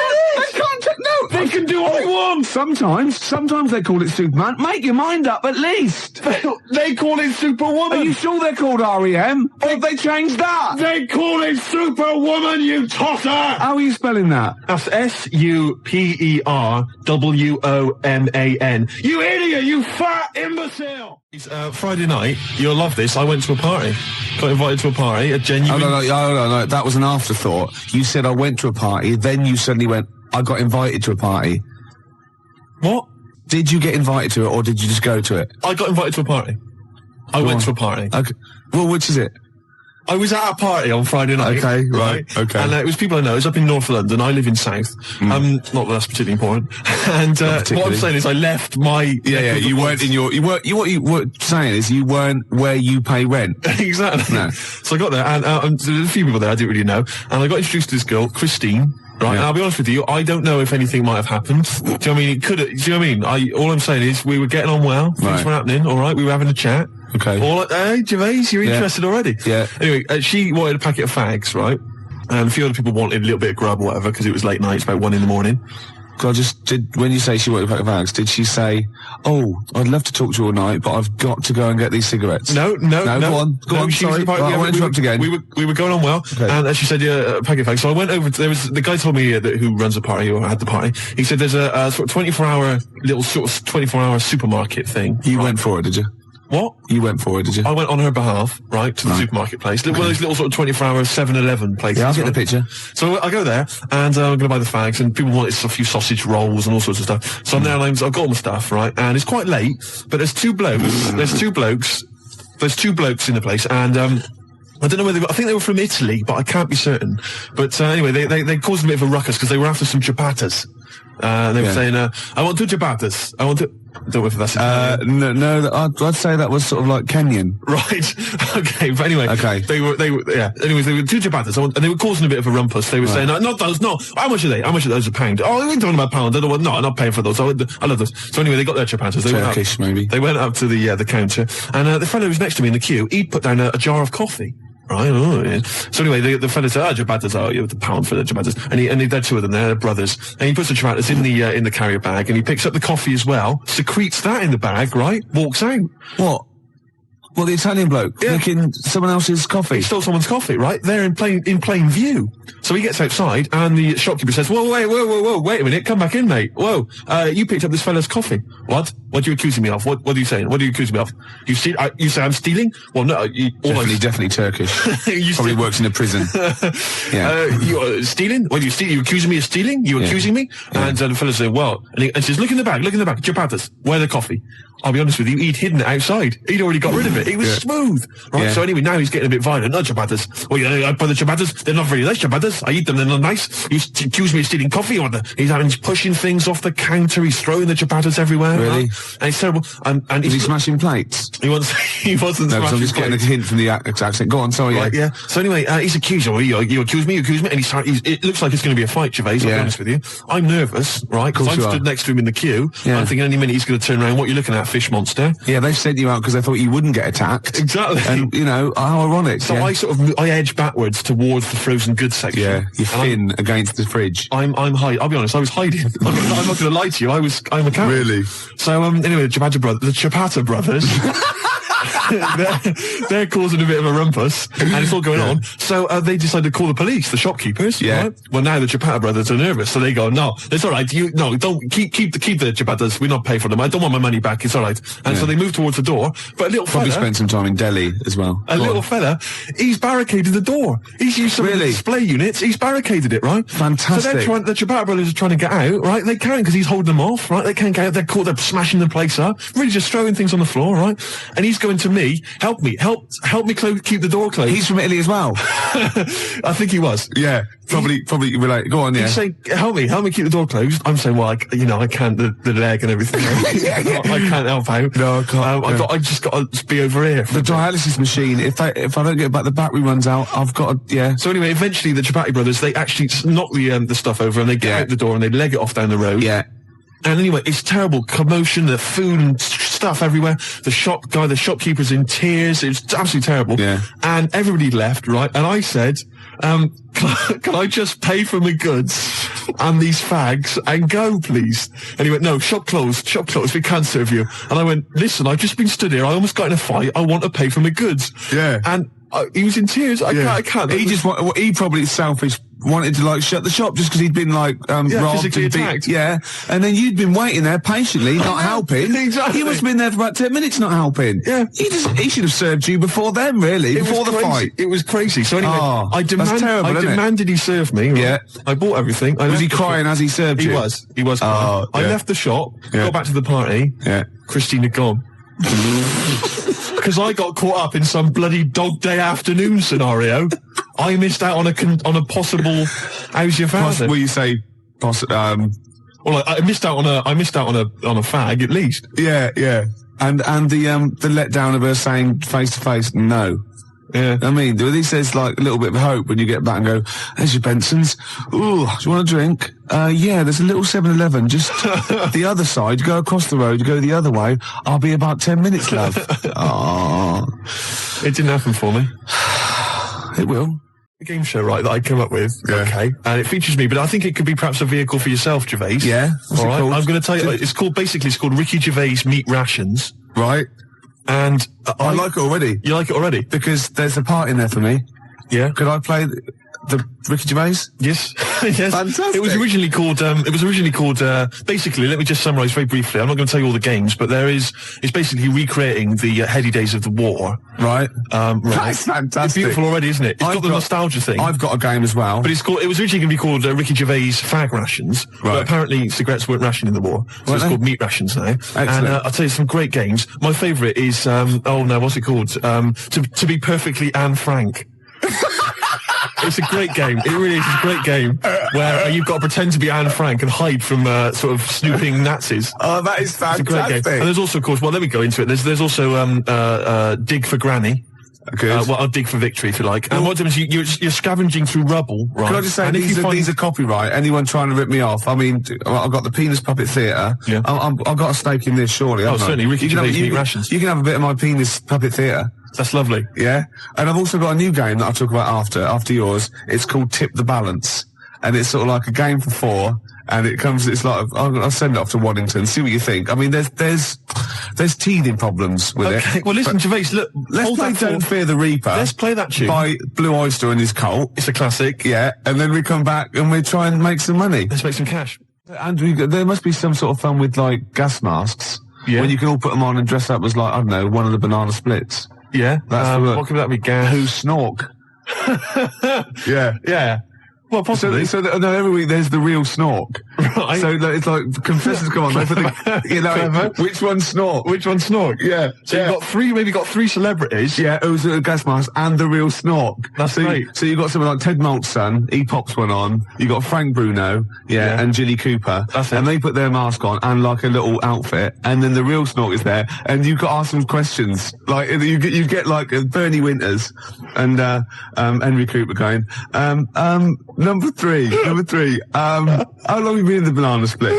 And Jilly Cooper goes, about 6 years ago. I don't know. I think the banana split's been going longer than that. No, I don't think it's number 3. What do you think? And Bernie Winters go, number 1. Number 1.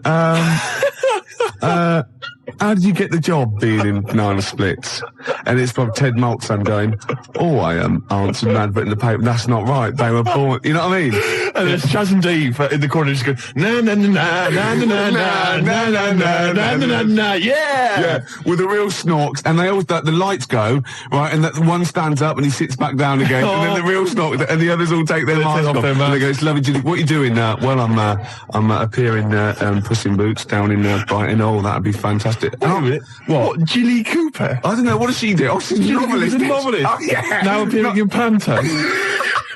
I'm not letting you book the guest. Oh, God. But wait a minute. What? I mean, I love your idea. Yeah. Who snork? Yeah. It's a bit odd, isn't it? How we started off with a kind of wartime nostalgia show, but now we've sort of featured sort of quite bad 70s animal Nothing things. wrong with the banana splits. But I like that. That's a good game. Yeah, okay, that can be like a special feature. So I'm just going to make a note of it because we've got Dig for Victory, to be perfectly Anne Frank. Yeah, and who's snork? Who's snork? Yeah. Well, I'm full of ideas. I could probably help you on this. Oh, this is great. Well, what other? I'm just trying to, well, maybe we'll come up with some other ideas as we Yeah, go we've on. still got Tip the Balance to go. But can I just say, I did actually once try and pitch this. When I appeared on Blockbusters. Yeah. Well, I obviously met with a producer there, and I said, I got an idea for you. Have we talked about this on air? We talked about me on Blockbusters, but not about my pitching this. No, thing. go on. And I said to her, sit down. I said, I've got a great idea. And I tried to bill it with me as the star. She said, who are you? Steve's Meat Rations. She said, why are you in it? I said, I am. Don't worry, I'm the only one who can pull it off. Yeah. And she said, right, go on, what is it? And at that time, I had none of the games. All I had was the title. And she went, I like it, yeah. What are the games? I don't know. She said, oh, if you'd have just said, well, stop me there, love, and just popped a gas mask on and said, who am I? She'd have gone, Snork. No, it's not. I used to write when I was at school. Oh, yeah. Now, I didn't watch sort of kids' programs when I was growing up. I watched sort of crap adult ones. You know what I mean? ITV on the telly from 12 midday through to like midnight. And I'd watch all the police series, Police Story, Charlie's Angels, Steve Austin, and Teen Knight Rider, yeah. And I wrote this essay at school once, and I just couldn't stop, and I started serialising it. And every time I just kept writing, I was sort of like, people were reading it at school, and it was about a cop, a New York cop, who was as hard as, you know what I mean? Yeah. And I worked out what his name was. Now God, this is how television influences me. Because it was one word name, which was his surname. That was the title of the book, title of the series, and that's what all his friends called him. Right. It was called Jezuk. Jezuk? Yeah. Jezuk. Yeah, I thought it had a Z and a J. Jezuk. Jezuk. Yeah. Do you know it does sound so close to like Pillock or Jesse. Yeah. Or Nonce. No, Nonce. There's no Nonce. Well, do you know what I mean? Cross between sort of Jezuk. like Pillock and Jism. Damn you, Jezuk. Yeah. You're off the case. Give me the badge. Keep the stinking badge. I don't need a badge to be a cop. It was all stuff like that. And he'd burst, yeah. And so he'd look at his gun and go, this is my law. My God, it's Jezuk. How did he find us? Jezuk. Yeah, it was great. There'd be shootouts and everything. Oh, fantastic. Let me just ask, did he have perhaps have a broken marriage? He was hard-boiled. He played by his own rules. Didn't he? Yeah. I imagine. Simultaneous with this. He was a bit of a drunkard as well, had a bit of drink. No, he didn't drink, oh, no. Good, he was a good-looking fella. But he was letting himself go. He was a bit hard-bitten. Yeah. And the other thing I was sort of simultaneous, which was more of a novel. I wasn't serious. I was actually writing a novel, and I got like 3 exercise books, right? It was about this kid, right? Oh, God. Right? He saw his parents just brutally murdered for no reason by a gang of outlaws, yeah? And he buried his father, and he knelt down on the grave, and he said, looked up, and he goes, as God is my witness, I will avenge thee. And then he sort of went to the store, and he got loads of bullets, and he practiced, and he was the fastest guy. He was only about 16. Yeah. His name was Jody Barnes. Jody Barnes is all right, yeah. Yeah. That's nice. Yeah. Oh, fantastic. Have you still got any of those exercise books? I hope not. That would be the incredible. teachers used to sort of like, I must have gone, yeah, it's good. I must have passed around he's done another one. Gervais has written another episode of Jezuk. Yeah. But I say, seriously, if you brought one of those in and read it out, I'd be entranced. Imagine it. Seriously, that'd be great. Do you think your mum might... of a twisted 14-year-old brain that only ever watched ITV cop shows. Do you think your mum might still have some copies of Jezuk? No. Was it like sort of, the initial one was like Jezuk, then it was like Jezuk abroad, Jezuk in Paris, Jezuk on safari. Yeah. Here comes Jezuk. My mum... Return of Jezuk. I liked that Jezuk. He's a proper man. Yeah. It's not like you. But Mum, I invented Jezuk. You're a Nazi. You couldn't be like Jezuk. He's in my mind. Return of Jezuk. Here comes Jezuk, son of Jezuk. Oh, it's fantastic. What if Jezuk met Jody Barnes? They'd get on. They'd have no quarrels. They could team up. Oh, it'd be fantastic. After break, a little bit of Lars. Teen Jezuk. This is 5 minutes. The news. I'm looking forward to the news. You've had a great couple of newscasters the last couple of weeks. Don't piss them off because you might. Jezuk came in here Oh my God, he would not stand for He'd it. arrest the engineer. He wouldn't stand for it. He'd soon figure out whose fault it was. Yeah, yeah, and he'd Get me Jezek. They'd be down the precinct, wouldn't they? Asking a few questions. Jezek, you're off the case. I don't need a stinking badge. Yeah. I bet Jezek plays by his own rules, doesn't he? Of course he does, but they take his gun, his official gun, not the one on his ankle, though. Oh, he's got a little ankle gun. Of course he has. I didn't expect that from Jezek. Yeah, he has to. So. Is Jezek one of those? NYPD cops who doesn't have a first name? Yeah, I'm thinking him now. I think he might be a little bit Latino, maybe. Really? Hispanic. I don't know. Hispanic. Yeah, Jezek, the Hispanic cop. Czechoslovakian Hispanic. Yeah, Jezek. Get me Jezek. Yeah, Emilio Jezek. Emilio Jezek. That'd be fantastic. So what's the name of the show itself? Is it named after It's him? called Jezek. It's called quite simply Jezek. Of course it is. It's called Jezek, yeah. And he's an NYPD cop. When is he going to marry that girl? Oh, come on. Make her an honest woman. For goodness She's sake. cooked for you again. Jezek. Oh, Christ's sake, Jezek. God. But you see, he's hard-boiled, Gervais. He's already had 2 failed marriages. I know. And I'll tell you what it is. It was because of the fact that he was a cop. Because you bring that stuff home with you. Yeah. Right? You can't just leave that at the office, Gervais. I'm worried about his kid, 16. Really? Yeah. Is he going off the rails a bit? He's on smack. Is it? I don't believe it. I don't believe it. He could have been a great cop. He could have been a football player as well. Well, of course he was, because he was great in college. He was great in college, And now he's hanging out with the wrong people because Jezek can't give him enough attention. I know. And of course, Jezek's ex-wife, of course, is dead. So he's got to raise the kid on his own. Is she? Oh yeah. Is she? Well, she got. Oh no. What did she die of? His first wife, the marriage broke up because he was heavy drinking. Oh God, yeah. And because of the fact that he's a cop. Yeah, but that's because of the things he has to go through every day of his life. I know. Listen, you're facing smackheads coming at you, coked on crack, right? Oozes, right? You got to let your hair down in the bar. He killed a young kid. I know he did. Twice. Yeah. His first wife, Yeah. I think what happened there, Gervais, as far as I'm aware, is that they got divorced, Yeah. but really they still love each other, don't they? Let's be honest. Yeah. She's the only one really that stands by it. Well, Jezek says, well, I can love 2 people. Yeah. And he has done. Yeah. Well, I had to cut those scenes out. And his second wife, she's dead, isn't she? She got killed, didn't she? Yeah. You know why? Why? He hesitated after he'd killed the young smackhead boy that was coming at him. Had a grenade. I don't believe it. Had a little grenade, yeah. And his second wife got caught in the crossfire. And he thought, he shot him, and that's why he never hesitates again. He just goes in blasting. Sometimes he shuts his eyes. He just goes in blasting. What would be the opening credit sequence for Jezek? What do you think? What would happen? Would it be Rockford Files style, where he's in the supermarket, buying food and all the sort of it? I think he'd be, I think it would be like split screen. I want he'd be turning round in like a mall, like firing. On the other one, he'd be dropping the toast and his wife would be ruffling his hair in the morning. And he'd be going, and he'd sort of like be getting crumbs off it. Well, it wouldn't be his wife. It would be a lovely lady he probably picked up the night before. No. Remember that? He doesn't do that. No, he does. He does not. He doesn't. He's estranged from his wife, and his second wife's dead. You idiot. Yeah, but we established he's got a new one. That He hasn't got a new wife.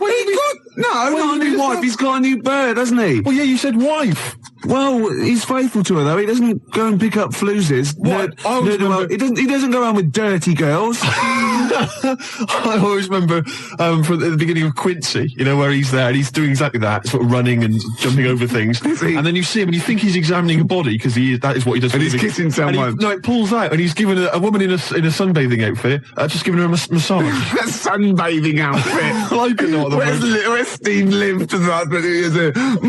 I did see in yonder a sunbathing outfit for sure. There was flesh bits in the middle, and the rest were polka dot. What a sunbathing outfit! Sunbathing outfit. That's great. Birthday suit. There was a girl in the Altogether. The Altogether. Oh God! Oh, that's fantastic! Yeah. What's wrong with that? I will pop this rubber thing on, and for sure, I am in a sexual intercourse outfit. Sunbathing outfit. I can't believe I've embarrassed myself with my use of language when it's invariably yourself, Gervais. I know, yeah. Oh dear. Oh, yeah. We usually have a few beers and we get throughout the show and I get steadily drunk, which is unprofessional. This saves me a bit of time, turned up pissed. You turned up drunk today? Yeah, so that's weird. I'll tell you what. Well, I'll be honest with you, Gervais. You know, normally if someone gets drunk, their speech begins to slur. Yeah. They talk rubbish. Yeah. No difference. No, with you. that's the beauty of it. Yeah. That's the beauty of being me. Yeah, exactly. You know what I mean? How drunk are you? I had a little bit of wine. Did you? Couple of glasses? It's a lovely. I might get a little bit melancholy. And what about the little baby kangaroos have to crawl all at their mums? Your mistake. The tease penguin's probably my greatest invention. The tease penguin. Can you tell us again? I forget. Well, it's just a penguin, right? You train, you put it in a lovely little French-made outfit, and it comes in with sort of breathes fishy breath on you and slaps you around the face with its flipper. Yeah. Oh. Jesuit, obviously. But it doesn't let you go any further. No. That's why it's the tease penguin. Yeah, I see. Yeah.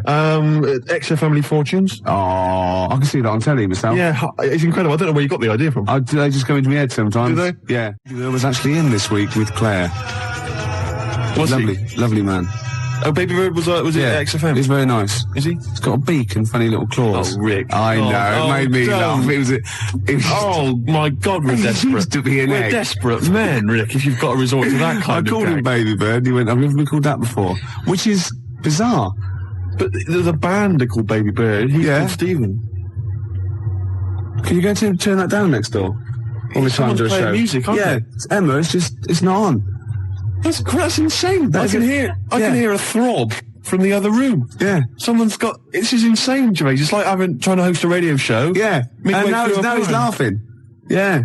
Oh, well, anyway, it's all going to be... we're going to play a track that you've brought in. That's right. Go on, what is it? It's a fantastic tune by the Grave Diggers, part of the Wu-Tang Clan rap collective, right? It's from their album. Not to be confused with the Wu-Tang Clan. That's a little shellfish. Yeah. That's into rap. Yeah, it swears a lot. Yeah, yeah, terrible, yeah. The track is... Got a muscle posse. The track is beautiful. You've probably heard it on the dance floor, maybe in some indie club. Yeah. 1-800-SUICIDES. Yeah. Now, I would stress, Rick, it has got a bit of bad language. I know. I mean, I've listened to this twice, and I reckon I've got it off pat. I reckon I'm going to pull the fader down at just the right places and go, okay? Right, you're going to sort of bleep it out. And if it goes wrong, so what? You know, that's real. People have a problem with swearing. I don't. Do you? No. I'm doing it because it's rules, and, the great thing about we want to stay on air because, we take our job seriously. We do. And, I think we're sorry, excuse my French, bloody good DJs. Well, I think you're absolutely right, Rick. Yeah. Let me shake your hand. Yeah, all right. There we are. Yeah, a good shaking of hand there. I love a bit of rap. That wasn't actually French. No. Was it? It's weird, that, isn't it? Pardon the French. People always say when they maybe say bollocks. Excuse my French, but le plume de ma tante. Hey, come on, language. We'll be learning a little bit of a foreign language later. I've brought in Instant Yiddish by Fred Kogos. I've always wanted to learn Yiddish. Really? Yeah. Narishnek, foolishness. Some glick, some schlimmen, for better, for worse. So I'll teach you a little usage phrase like that, out of the old Instant Yiddish book. But first, what was this? Grave Diggers. It's Grave Diggers. They're keeping it real, they're keeping it raw, so there is a bit of bad language. Yeah, well, mine's raw. You've been keeping it raw? Yeah, of course I have. Right, I'm gonna have a go at this then. All right. Right. Don't get nervous. No, don't, shut up. Right, I've got to play this. Shut up then. Don't put me off. I've got to concentrate. Bleep it out live. And I will, yeah, shut up. All right. Is it going? Oi. Okay. Take it calm. Take it calm. All right. There's one coming. I know. Your life was for no reason. Oh, good work. Good work. You're doing okay, but you're not out of the woods yet. This is too stressful. Oh, you're doing well. I don't think there's any more. I don't think there's any more. No, just play it. Okay. Of course I am. I'd say one day, right, it's just one of me at the moment, but one day there'll be a whole squadron. It'll be like Planet of the Apes. Oh my God, and you don't actually need anyone else to sort of like breed, do you? Exactly. We can just reproduce as we are.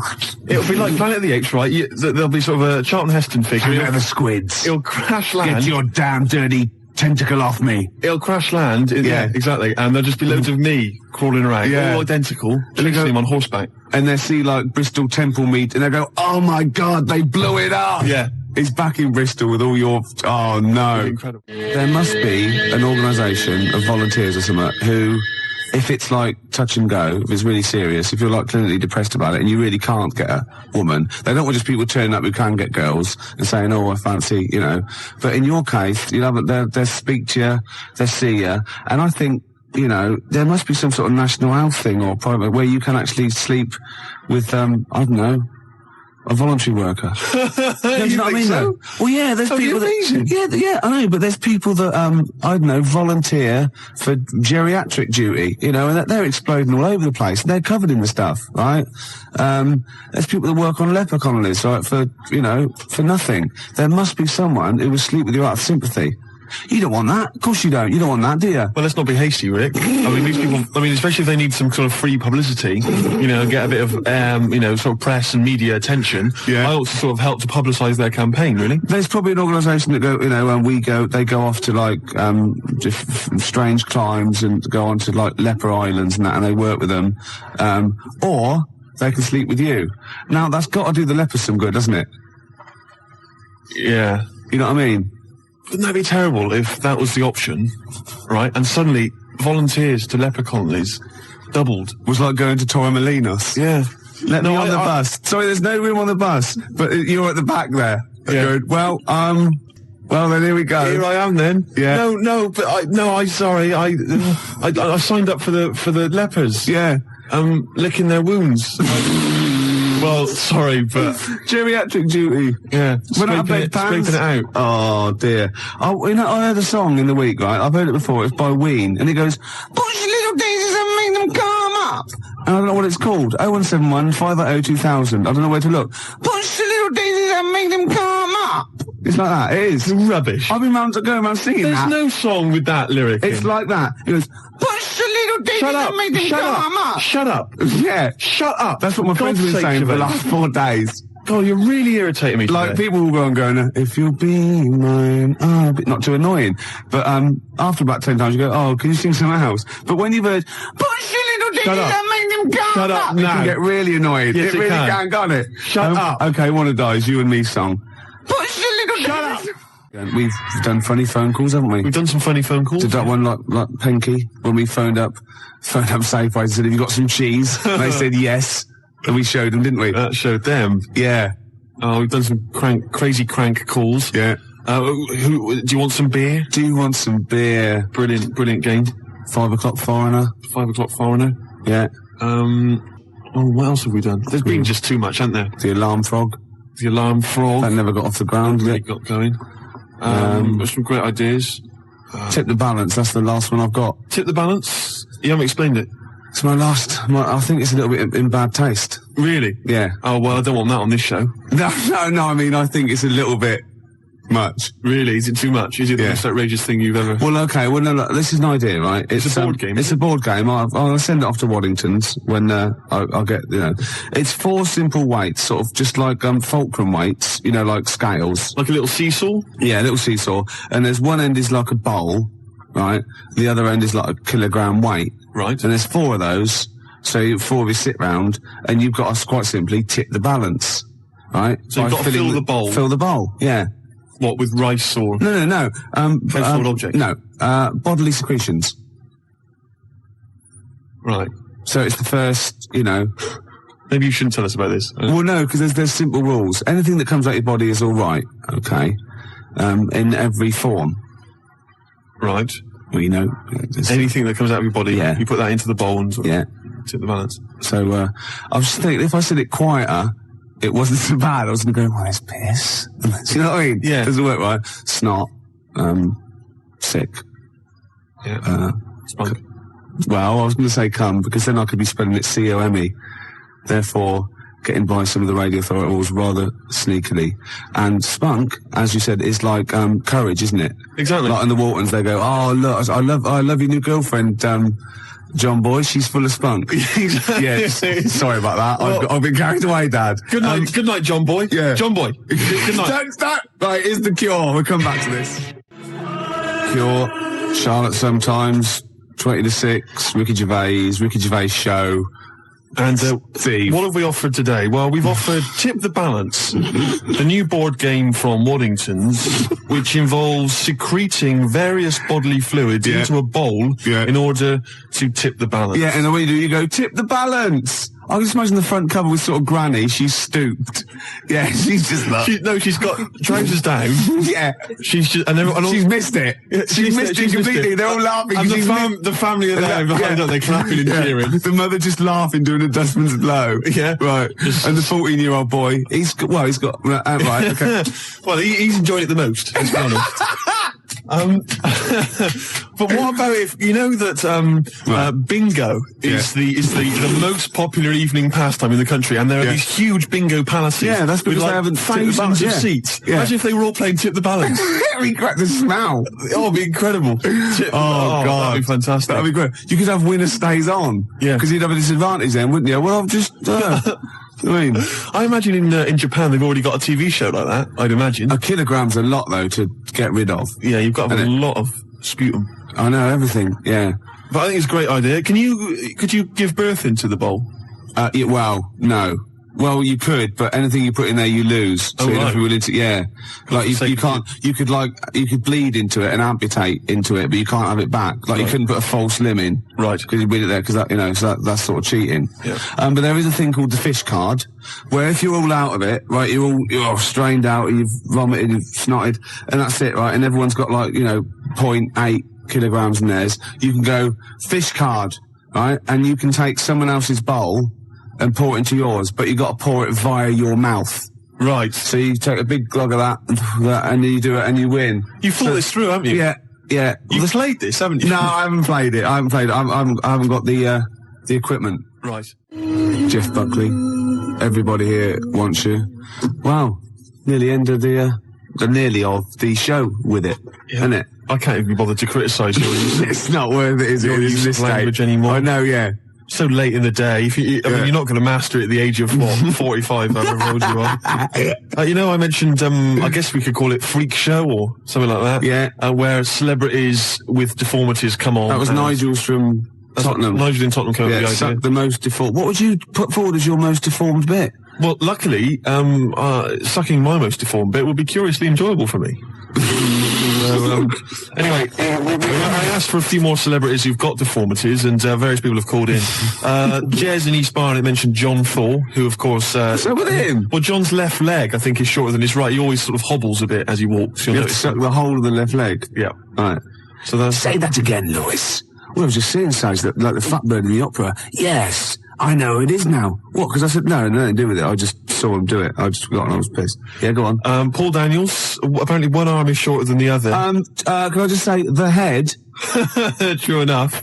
Yeah, Debbie McGee could come on and just bring Paul as her deformed under her arm. Object. Yeah. That's from Tony Namersham. We've also had Ian Jury. Someone's mentioned that. Says that Ian Jury... His left side. Yeah. Really? Did he have a stroke or something? Polio, wasn't it? Yeah. So his left side. And Anthea Turner, apparently she lost the middle 3 of her toes or something in a sort of horrible accident. I don't know if that's true. Anyway, Anthea Turner, be great. Just get her on anyway. She lost... what? Well, I don't think it can be true, to be honest. It says that she's only got 2 toes on one of her feet because she lost the other 3 in a fly-mail accident. Oh my God! But I don't know if that's true. So it's when you used to go to school and say someone, had a fight with the lawnmower. Yeah, she did. Yeah. No, I meant your hair, love. No, look at me toes. Yeah, exactly. So, so what would you suck? Would you suck the gap, or would you suck the toes that flew off in the garden? I really haven't thought about it. Why not? I haven't really given it much thought to it, to be honest. Satellite, that's all we were, Steve, just satellites. Just satellites orbiting around the mighty space station of XFM. I don't know what I'm talking about. No, I didn't think that you could carry that much further. No. Still, that's the end, no more cheap knob gags on a Sunday afternoon. No more sort of swearing. Smut on the radio, breaking every radio authority that there ever was. Yeah. Good times, eh? We've had a few laughs, few tears.